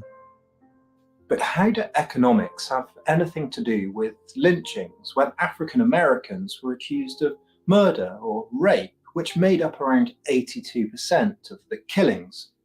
There was a belief, a justification, widespread throughout the era, that the legal system would fail to prosecute or would be too lenient, and it was this reason that was often given for extrajudicial murders. It was also widely believed that it was inherently unfair and ethically wrong that a lesser race was treated in the same way as a higher one. Different types of punishment, different legal systems, a different process would be more appropriate. Animals, after all, were not afforded due process. After Reeve Smith's killing in 1886, for example, the DeSoto Democrat reported that while we deplore the necessity for mob law, we must commend it in this instance, for if the accused had been convicted of an attempted rape, the penalty would only have been 2 years, which is worse than farce. All such monsters should be disposed of in a summary manner. However, Tolney and Beck find no relationship between the rate of convictions across counties and the rate of lynchings in those counties at those times. They conclude that the idea of what's been called Truth. popular mob justice, motivated simply by the accusation of a serious crime, does not adequately explain the frequency of violence. Instead, looking at the data, they find that lynchings have 4 main functions. To remove specific people accused of crimes, as state-sanctioned terrorism to intimidate and control the black population, to eliminate economic, social, and political competitors, as community building in support of white supremacy. Ultimately, they describe what they call a threat model of lynchings. As we've seen, Southern whites felt themselves under siege. They'd lost the Civil War, were socialized through stereotypes, caricatures, and scientific racism, and 4 million black men and women had suddenly gone from being subservient to being their economic, social, and political competitors. They found that African Americans were more likely to be attacked when whites' access to privileged and scarce resources, whether economic, social, political, or otherwise, were challenged. It could be food, jobs, political offices, land, or women. Whenever whites felt their position was under threat, the rate of lynching increased. Furthermore, lynchings also increased in frequency in counties with higher percentages of African Americans, where the perception of threat was more pronounced. Lynchings were twice as likely in cotton-dominant areas. For poor whites, then, lynchings were a response to the economic threat of black competitors, whereas for landowning whites, violence could prevent the threat of any coalition between poor whites and blacks. You hear that? They're starting to dig into the psychology here of it, right? They're starting to do their practices are starting to learn what's effective to divide us, right? Throw out the fear, throw out the fear, throw out the fear, just like today. The peak of the lynching era coincided with the decline in demand for king cotton in the 1890s. As cotton prices rose and the situation improved, lynchings fell, until the post-World War I period, when cotton prices again fell, and many African Americans returning from serving in the army were murdered. Tony and Beck summarized their findings like this. Within the cotton economy, poorer whites looked for a small piece of land to buy or a tenant farm with good soil. Well-to-do whites looked for reliable tenants to occupy their fragmented landholdings and tried to replace the slave labor lost through emancipation. Blacks struggled to find a niche that would represent at least some improvement over slavery. The issue of race aggravated an already volatile situation. Wealthier whites resented the need to treat former slaves as free labor and the resultant loss of control over workers, and poorer whites resented having to compete with the inferior caste for economic survival. Their material analysis of lynchings show that racism in the South was tied to the production of cotton long after slaves were freed, and only abated with the transition to a modern, technological, industrial economy. Yeah, but who owned the cotton, right? Who owned these big things, right? These are the elitists. These are the former slave owners, right? So he's making a good point about the economy. I don't know. I see some disagreement in the chat, which we'll take some drill down on to kind of get into. But the way I see it is that you have to understand there's rich and powerful people, and then there's the rest of us, right? And these people I've lost, in their minds are losing their grip on their wealth. And we know what elitists do when they feel like they're going to lose their grip on their wealth, right? They stir shit up. Many laborers were replaced with mechanization, like tractors, and as factory work replaced agriculture, and as African Americans embarked on the Great Migration away from the South to the northern cities. This is a difficult topic to summarize. Tony and Beck say that these were ordinary folks who did unspeakable things.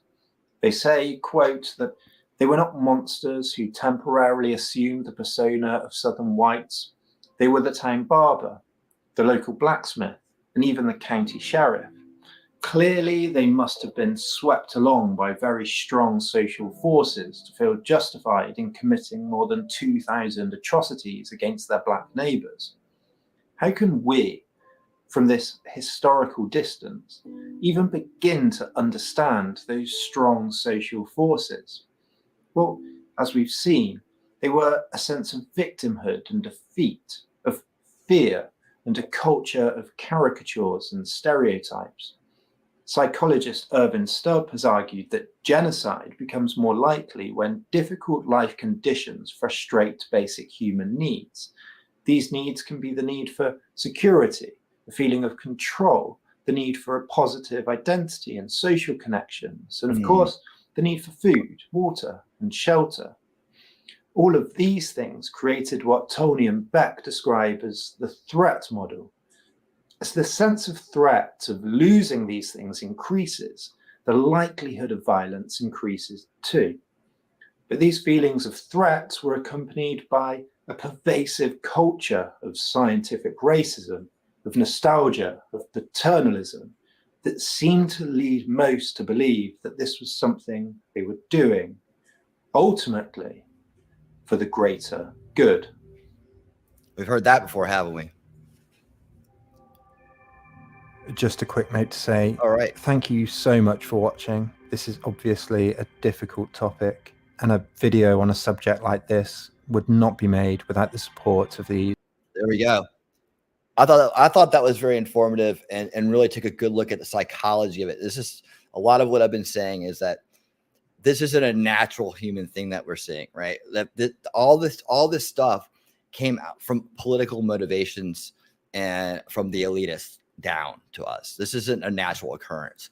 The natural occurrence is two children playing together, enjoying each other's company as human beings. That's the very natural state of things. And yes, there is some tribalism in the sense that, you know, we tend to hang out and be around our own kind, right? But that's more the family model, isn't it? But if we're next door to a Black family and they become our friends, right? If they're good people and we're good people, friendships can occur from a lifetime of friendship, you know, and there's always some third party in the middle of it trying to mess things up, right? Trying to get an agenda through by abusing other people. We talk a lot about the cycle of abuse on Unveiling Reality as the underlying cause for a lot of the corruption in our society and division, as a mechanism to, again, in the fourth veil, keep the cycle of control nice and healthy and funded and self-perpetuating, right? Self-perpetuating for the elitists that have been ruling over all of us this entire time. Like when we learn as Blacks and whites communities to come together and to not point the fingers at each other, but to point the fingers up the ladder to the elitists who've caused us all this damage throughout our civilization here in the United States and the world. When we learn how to point up the ladder, we'll have true unity. They'll never be able to stop us. They'll never be able to stop us because that is their ultimate fear. Their ultimate fear is that we unify and understand that they were the ones behind it the entire time. And I think that when we look at history, we begin to learn this, right?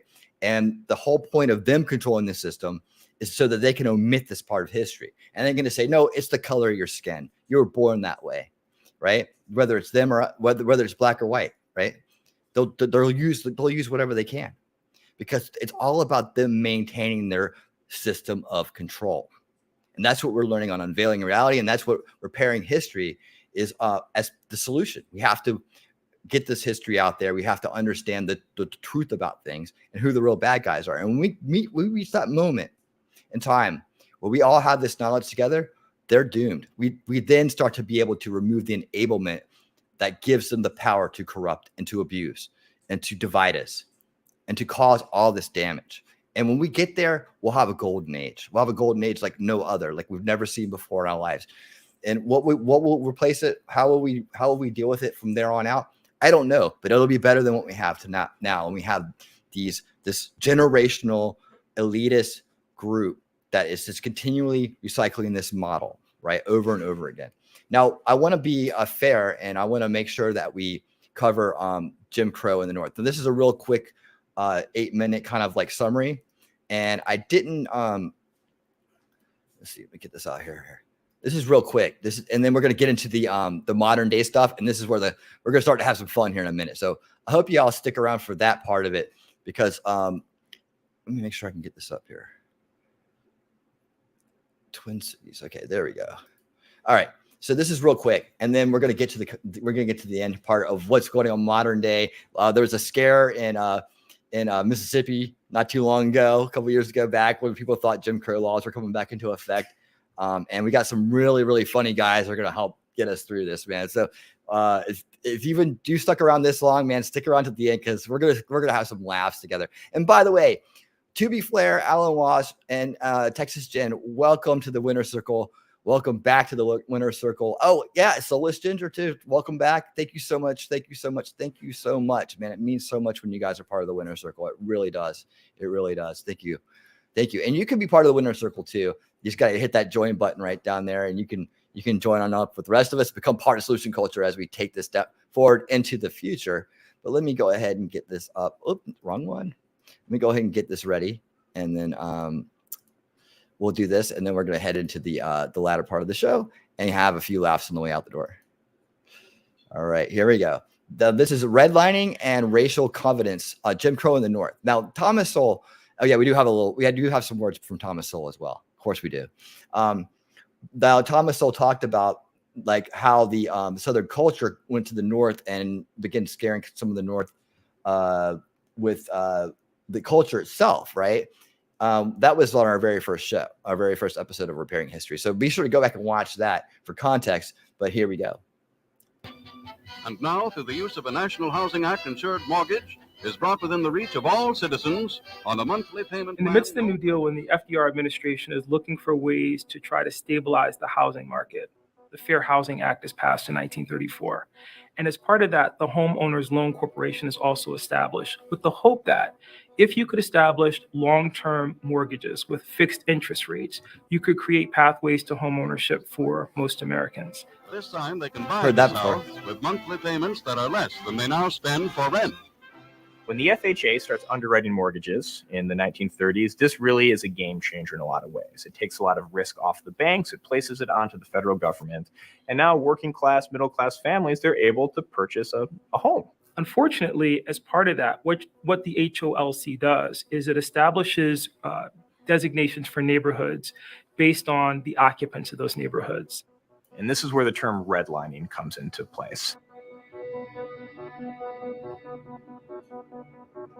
The FHA, they made color-coded maps of all the largest cities in the United States, and they broke cities down into 4 different areas. Red is considered hazardous. That's the worst. Yellow is considered definitely declining. Blue is considered still desirable, and green is considered the best. And what's so powerful about this kind of scale of measuring investment, it was about values and people.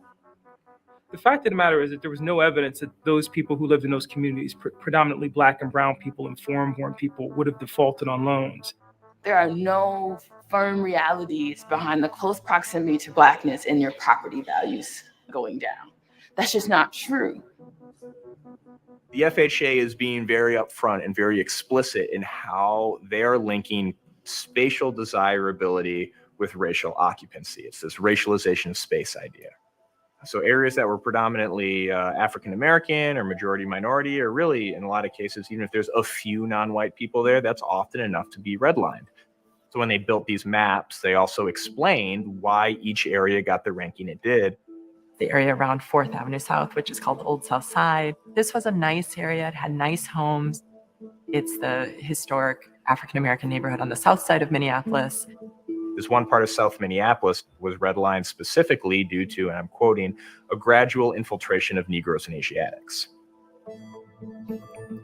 One thing I learned by doing research on this is that I never realized that, but dang, Minnesota is a racist state, man. God, they had some serious stuff going on up there, man. I don't know what it is about Minnesota, but you know, there's some characters up there, man. It's like I couldn't believe it. I was like, wow. The FHA refused to give an area a green-lined designation. Again, this is the best designation that they'll offer unless, and I'm quoting again, restrictive covenants are already in place. That line's from the FHA underwriting manual. Racial covenants aren't just about discriminating against people of color. It's about enriching white people. And I think that's the part that often gets lost in this narrative. And I think it does speak to the ways that white supremacy have been embedded in really built structures and built environments. I mean, if your grandparents bought a home on Minnehaha Creek, you know, that home's worth, what, $500,000? If your grandparents rented an area that was redlined and then subsequently destroyed by a freeway project, you know, you're not inheriting anything. In a lot of ways, the practice of redlining, which didn't start until the 1930s, institutionalized and spread racial covenants all over the country because suddenly developers got sanctioned, they got direction from the federal government saying, this is best practices if you want to have a really high rating from us, if you want to get the most favorable terms for any loans. By kind of de-integrating Minneapolis, which in many ways is what racial covenants are doing, this set the stage and enabled all these subsequent systems of inequality to really take hold. This very persistent myth that northern cities never had formal segregation. The South had Jim Crow, and look at those signs. Well, racial covenants did the work of Jim Crow in the North, all over the North. Many whites simply were not aware that there was a segregation.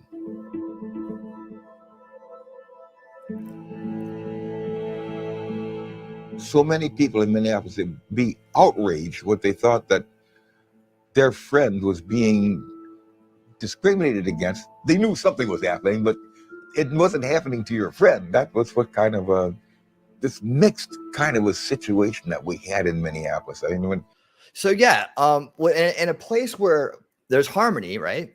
All of a sudden this starts happening. Well, where does it come from? It's not coming from the people around there, right?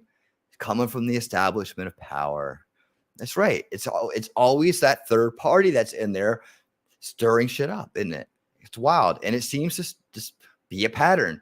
Maybe we should start looking at that pattern and the groups that fall victim to it. Just look at them as dupes. People have been duped by it through propaganda and subversion. That way we stop blaming each other and we start putting the blame on the people that are the group that's really responsible for this, the elitists. If you can imagine these people, their parents sent me cookies and, cakes all during the war. And I was welcome in their house. There was no question about it. And then there's other people who were just absolutely Klansmen. That was what Minneapolis was all about. But that was my generation in Minneapolis. We were hemmed in that ghetto, and that was our life. That was our world.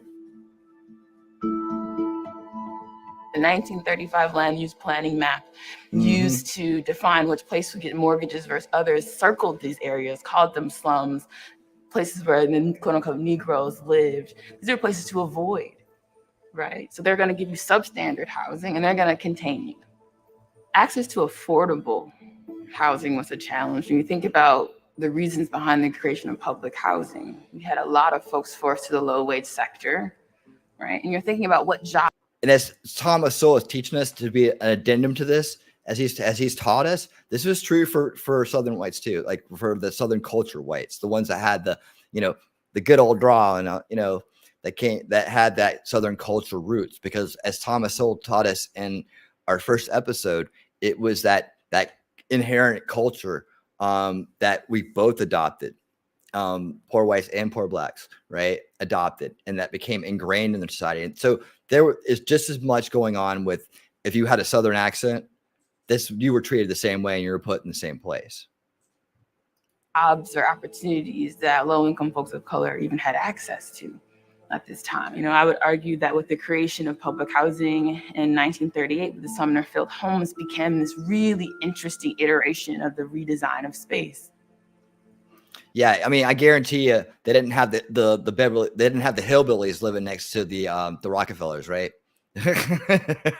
Right? They didn't even have the Beavers, the Leave It to Beaver family living next to the Rockefellers, right? But they sure didn't let the rednecks come near them either.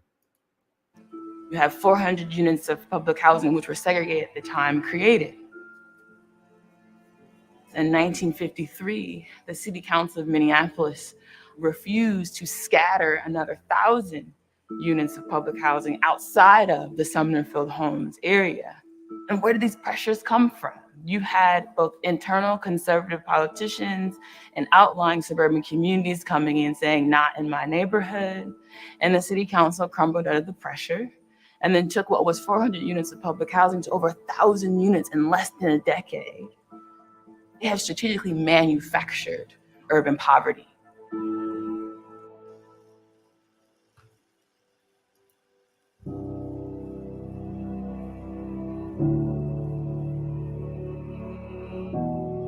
This history is very personal for me. I'm a third generation Minneapolitan. My grandparents were immigrants from Sweden who came to this country with nothing, worked incredibly hard jobs, but both sets of my grandparents in 1942 were able to buy houses in South Minneapolis. These houses were in a part of the city that was blanketed by racial covenants. Because of those racial covenants, my parents grew up in neighborhoods that were entirely white. And in many ways, they described them as a paradise for children. They had wonderful parks. They had really solid schools that sent them to college. But no one in their neighborhood ever talked about the fact that this neighborhood was only for white people. And I want everyone with this map to imagine themselves in this landscape of privilege and disenfranchisement. Yep. And people from both races can understand that. I know that was Citric, but we're talking about, specifically Jim Crow. So yeah, that's just a little taste of what was going on in the North. This is something I found I thought would be interesting to add to the stream. I also want to make sure that we bring in the man. We got to bring in the man now, the main man, the star of the show, and see what he has to say about this. Now, he doesn't go into too much detail about actual Jim Crow, but he talks about a comparison, and I think this is a great segue from past to present. So that's why we're gonna listen to our mentor here, Thomas Sowell, and see what he has to say about the comparison between then and now. Now, you mentioned cultural and social retrogressions. Again, I'm quoting you. Arguably, the most consequential of these was the decline. There you go, Watson, right there, buddy. Start getting Thomas Sowell and reading that, bud. You're gonna love that stuff. He's one of the smartest men that of our time. In two-parent families. Yes. Close quote. Explain that one. Among African Americans. Yes. We're still talking about African Americans. Well, you know, when they talk about things like this, they talk about the legacy. Hey, John of Jackson, slavery. how you doing, buddy? Right. And thanks for being here.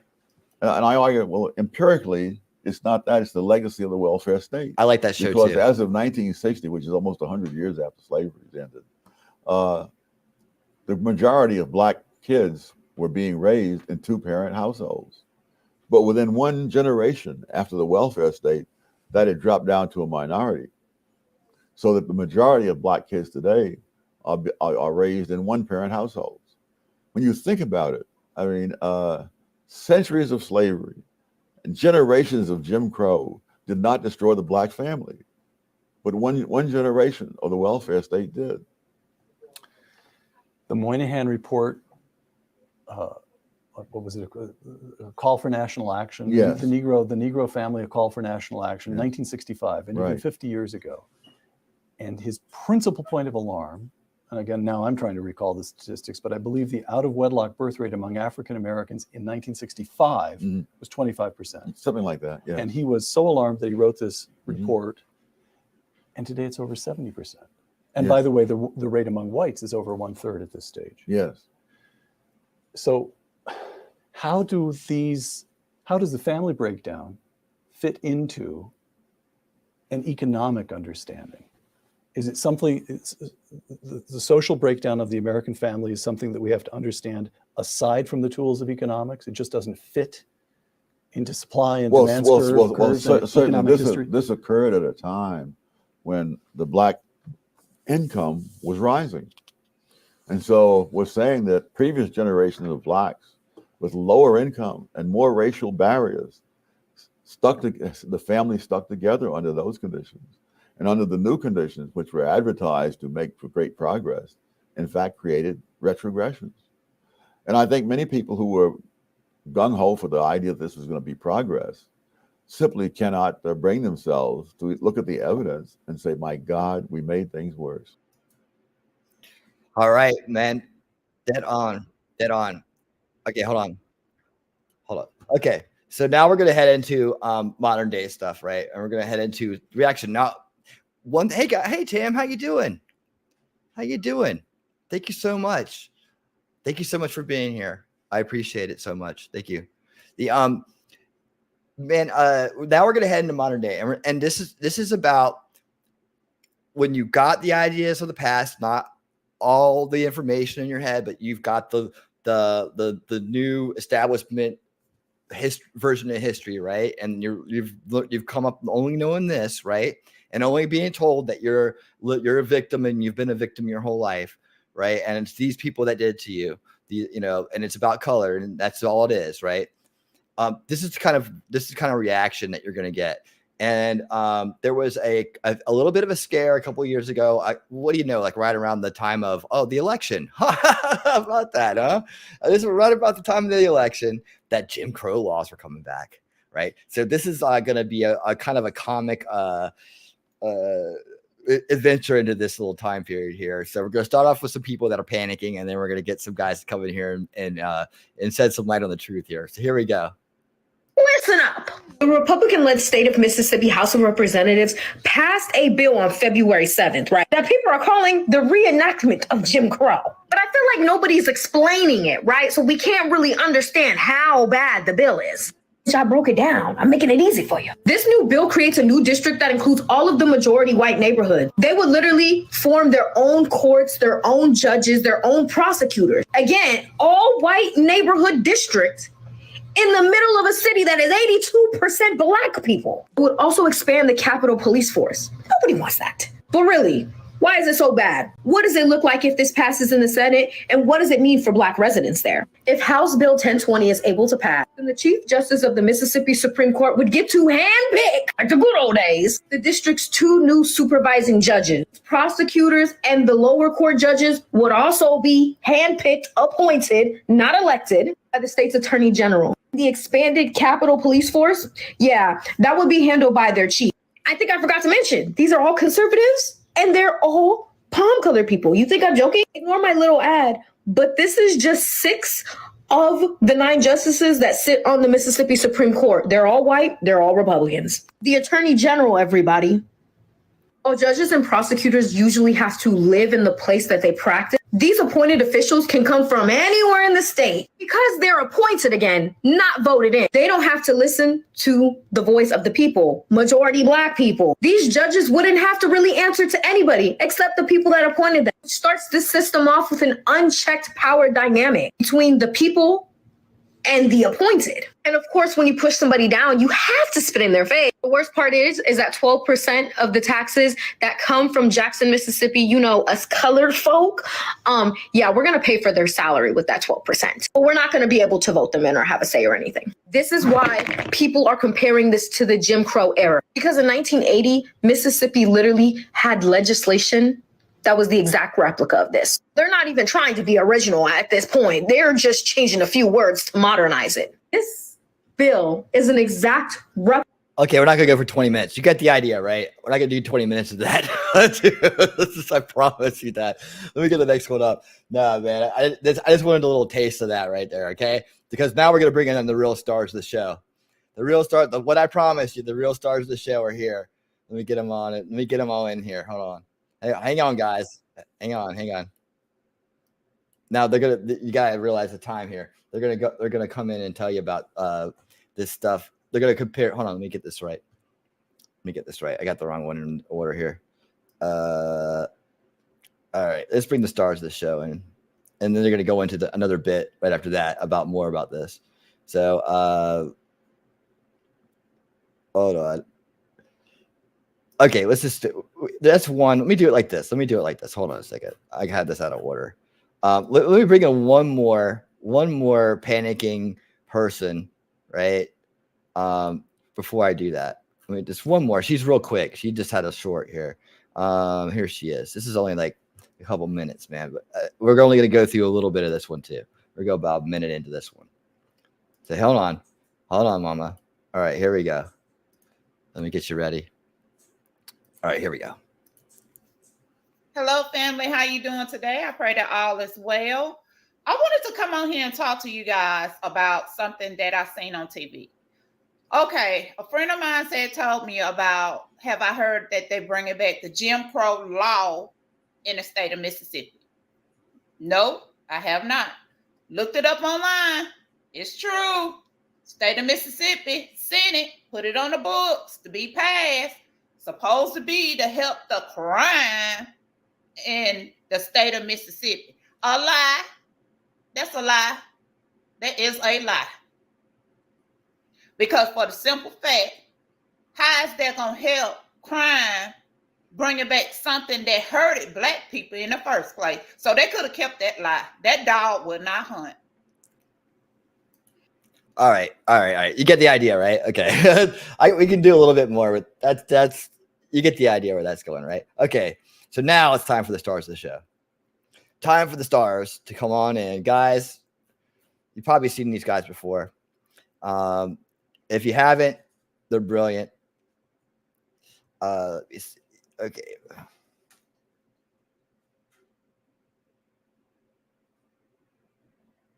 Okay, here we go. Let's start here, and then we'll just go right through the next one. All right, we're good. So this she got answered. Hold on. Why you keep jumping in front? Give me 1 second, guys. Oh, here we go. Bring this down. All right. All right, here we go.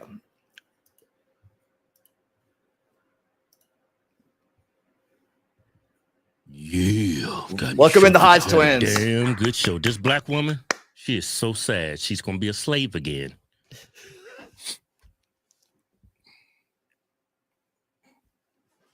Check out this video. I'm so fucking scared. It has just come to my attention because I didn't know about it just until today. In Mississippi, there was just a law passed like 5 days ago that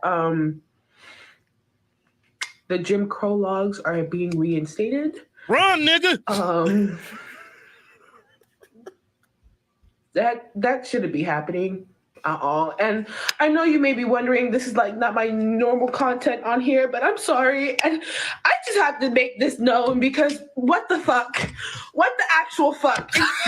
Why? Run why? to Canada. I really don't understand why people do not like us because of my color of skin. I don't understand. I really don't fucking understand. What the fuck did I do? Cut off. You black, that's the problem. See, this was on TikTok. So there's, okay, all this left, shut up. These liberals, man, they're so naive. It's so easily to. Well, the left-wing media is putting out there this narrative that Jim Crow is coming back to Florida. I mean, that's the title of all the articles. I think the black people should be happy about that. You get to have your own water fountains. Y'all don't have to worry about white people anymore. Y'all have your own black schools, your own black parks, your own black car dealerships, your own black malls, your own black housing projects, or everything black. Don't y'all want that? Y'all don't want to be near these white supremacists. You should be happy. Okay, so you see how easy it is. I don't know why it's so easy to do people like this. Like when Joe Biden got in front of that black church, oh, if Trump comes back in office, they're going to put you back in chains. They say stuff like this, and I don't know why black people believe this stuff. So hey, man, this ignorance is only found in the black community when it comes to politics, man. Yeah, that's why we vote. Over 90% of us vote Democrat, man, because I don't think our reading comprehension is as good as everybody else's, you know? No, it's not that, Kevin. It's just that it's the education, man. They can't read that good, you know? Takes them a while. Need somebody to explain it to them. Yeah. How can you be so gullible? Don't say stupid, gullible. Well, it wouldn't. Okay, gullible, naive, ignorant. But at some point in time, you have to realize that maybe it's a capacity thing, you know?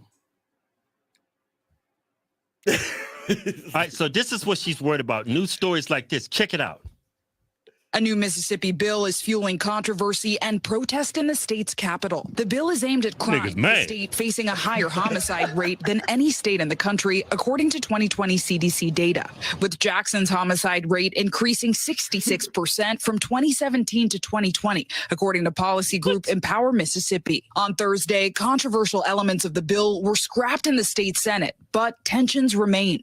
State Democrats initially calling HB 1020 racist and unconstitutional. The original State House bill expands an 8.6 square mile district in Jackson known as the Capital Complex Improvement District, or CCID, growing to over 26 square miles within the city. It also created a new court system in the district where officials would be permanently appointed by state officials and not elected by Jackson residents. And the bill moved jurisdiction from the city of Jackson's police department to the state's Capitol Police. Okay, give you some context. That bill is racist as hell. They disenfranchised all them Negroes. I don't think it's racist. It may be unconstitutional. I don't think they took away their voting rights to elect judges because they're black. I think they took it away because you're gullible. You're not I wouldn't say that. You're tough on crime. I wouldn't say they're gullible. I just think they're stupid, you know? You probably said it. They don't know what they're doing. They're incompetent.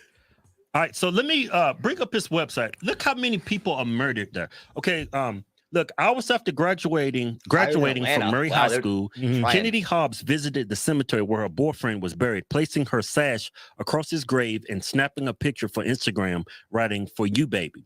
Before the night ended, she would join him, becoming becoming as he was a victim in Jackson's record 155 homicides in 2021. That's crazy. The highest per capita murder rate in the nation, higher than Birmingham, Atlanta, Detroit, and even Chicago, the city with the most overall slings in 2021. Now, see, Chicago is not being fixed because that state is a Democratic state. It's blue. Yeah. Mississippi, that's good old boy state right there. Yeah, them white people ain't gonna let you niggas mess up that state. If you ask me, I think Republicans care more about black lives than Democrats do. Yeah, so that's why Jackson. Explain it to them, Keith. Yeah. Explain it to these niggas, man. Okay, the reason why they turn it, they're labeling this as racist because Jackson. Because they stupid and they ignorant. They believe anything. They take advantage of them. They're exploiting their ignorance, right? Yeah. So Jackson is like, I think it's around 80% black. Yeah, and majority of those people that's being slayed in Jackson, Mississippi, they're black. Huh? A majority of those people that live there are going. Majority of those crimes is going to be people that's being killed. It's going to be black people. The mayor's black. I think the chief of police is black. Everybody's black, and the crime is through the roof. Yeah. But this is a Republican state. I mean, they have a strong majority in that state. So the white people, I guess they're looking at, you know what? We're not going to have a Chicago in Mississippi. No, you put that all wrong. The white Republicans, they came together and said, hey, man, well, what we're going to do about these niggas in Jackson? Man, what's wrong with you? That's what he said. They came in and said, look, what we're going to do about these colored folks in Jackson? They are out of control.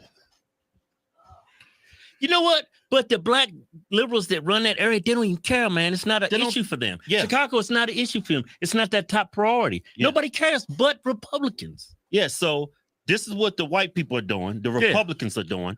They're expanding the Capitol Police to, I guess, overtake Jackson Police. Because Jackson Police ain't doing nothing. They're not doing their job. Yeah. They're not. So they're going to provide some backup, some assistance. They're going to provide them some more coverage, extra help to help bring down crime. Yeah, so the state police is expanding their jurisdiction in Jackson. Which is good, right? More police. It's good. Yeah. That doesn't sound like Jim Crow. Yeah, and they're going to appoint the judges. So they make sure those judges are tough on crime and not these woke ass judges. Yeah, see, y'all lost y'all's right to be able to appoint y'all's own judges because the crime in that area is out of control. You're not tough on crime. Yeah. So you lost your privileges to be able to vote for your judges. It sound like the judges. You niggas have been relieved of your duty. That's pretty much. I don't see why, just because you can't vote for your judge, I don't see why y'all deeming it racist. Like the Supreme Court justices, they're being appointed. Yeah. Like hell, Joe Biden appointed a woman, a Supreme Court justice, because she was black. That's not racist. But when the Republicans want to appoint their own judges, now y'all trying to deem that racist? Yeah, I think it's racist when you pick somebody to be a Supreme Court justice just because they are black. Yeah, that's racist. I think that's racist. Yeah. Now, if you picked her because she was qualified for the position, but she won't. That's not racist. Yeah. And then Jim Crow. What is Jim Crow? Man, it wasn't. Jim Crow, shut up. Jim Crow, whites only. Yeah. White only bathrooms. White only movie theaters. Yeah. White only glory holes. That's racist. Like, that's racist as hell right there. Like, man, I want to go to that white only glory hole, man. I know they got some good horrors back there.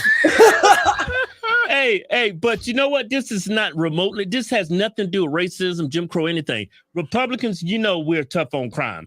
And it's not because they're white, and it's not because you're black.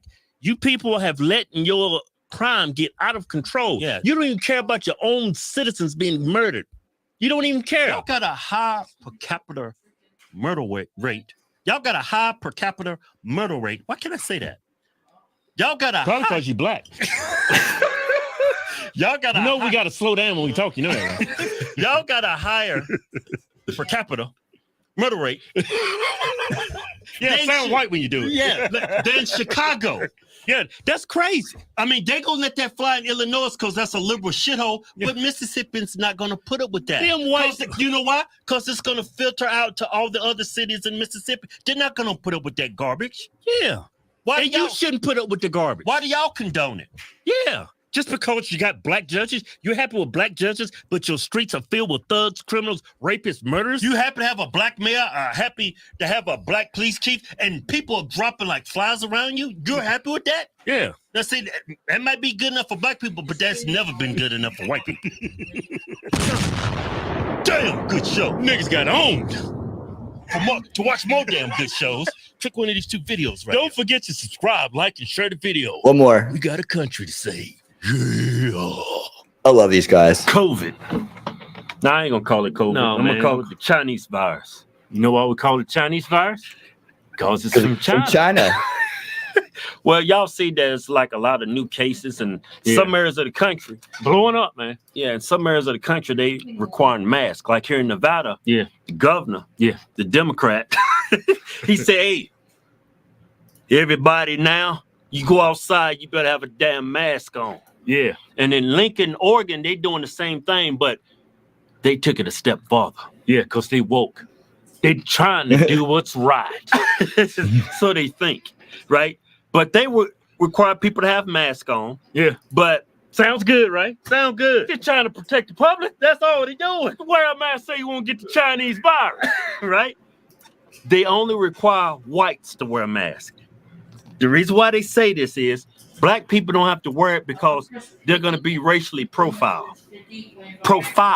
So it tells me, I guess, the white people there, when they see a black person, they don't see somebody that's trying to protect themselves from They see a damn rapist, a damn robber, a kidnapper, or maybe they're just going to do something evil. Yeah. But when they see a white person wearing a mask, they just trying to protect themselves from the Chinese virus. Man, this is insane. Just so you know, this area for the last election, it went for Hillary. And for like the last 15, 20 years, this county has went Democrat. So it's Democrats. Yeah. Jim Crow all over again, but in reverse. Be honest.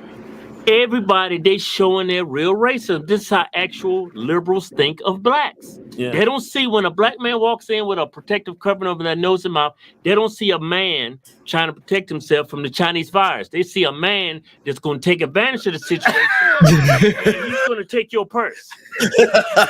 That's what they see. I can't believe elected officials in this county passed it. Thought this was a great idea. Yeah. Imagine if this happened in a conservative county, a conservative area. Imagine if Trump would have came on the news and said, hey, everybody need to put on a mask, but black people, don't do it. You're going to get discriminated. What would that be telling you? That these white people are scared of you. They don't even care. They're trying to say they don't want you to get discriminated. They don't even care if you catch COVID. Look, the Chinese virus.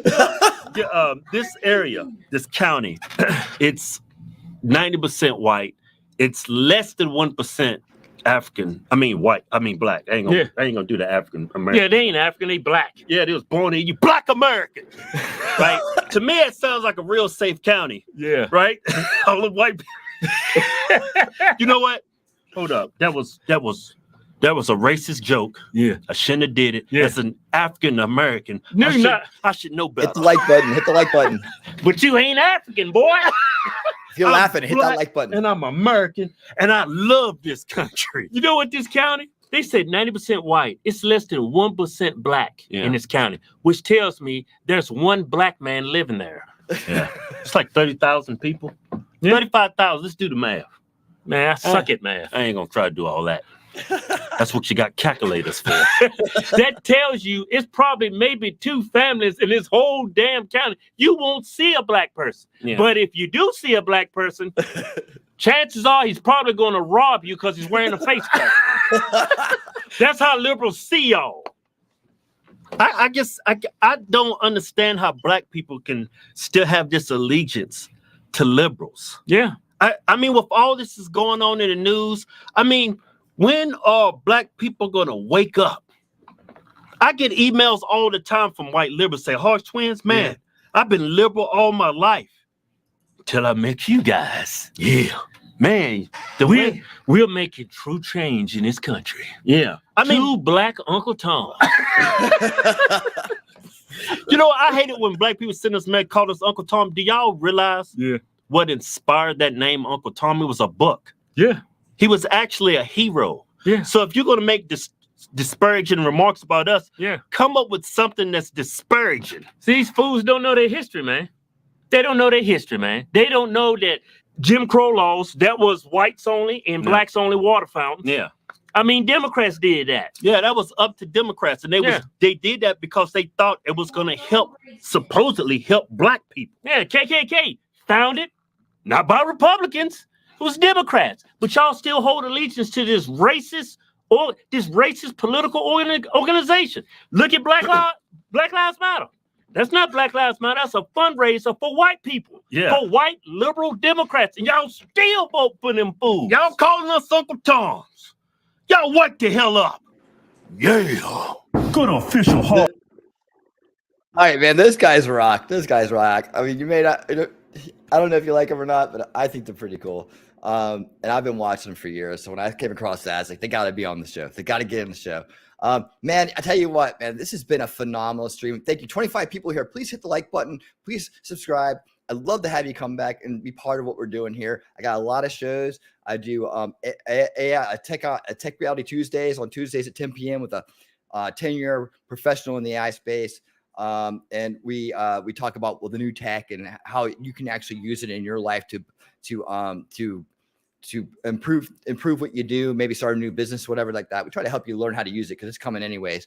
Unveiling reality. It's about pulling back the curtain and understanding mind control, understanding how all these little systems that are in place are affecting us, dividing us, and what the root cause issues are in our society, and how we can actually work together as people without the government, just us, right? To make a change, right? To actually put in solutions to these problems. And that has to do with removing the enablement of the corruption, right?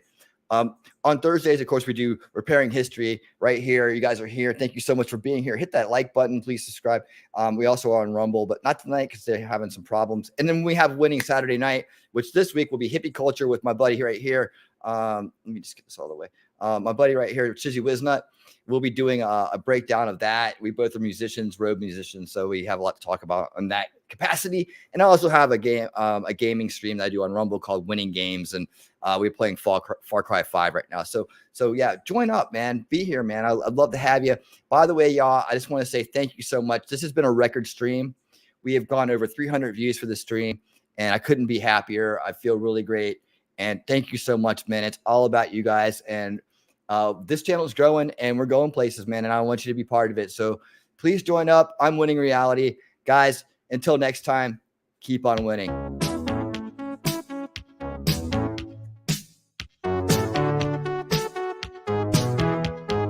It's time to take a stand and repair our history. Thomas Sowell has shown us the way. It's time to start winning reality. We've been divided for far too long. It's time to come together and be strong. We can learn from our mistakes and make a brighter future for everyone. We have the power to make a change. All it takes is courage and faith. So let's stand up for what's right and make history together.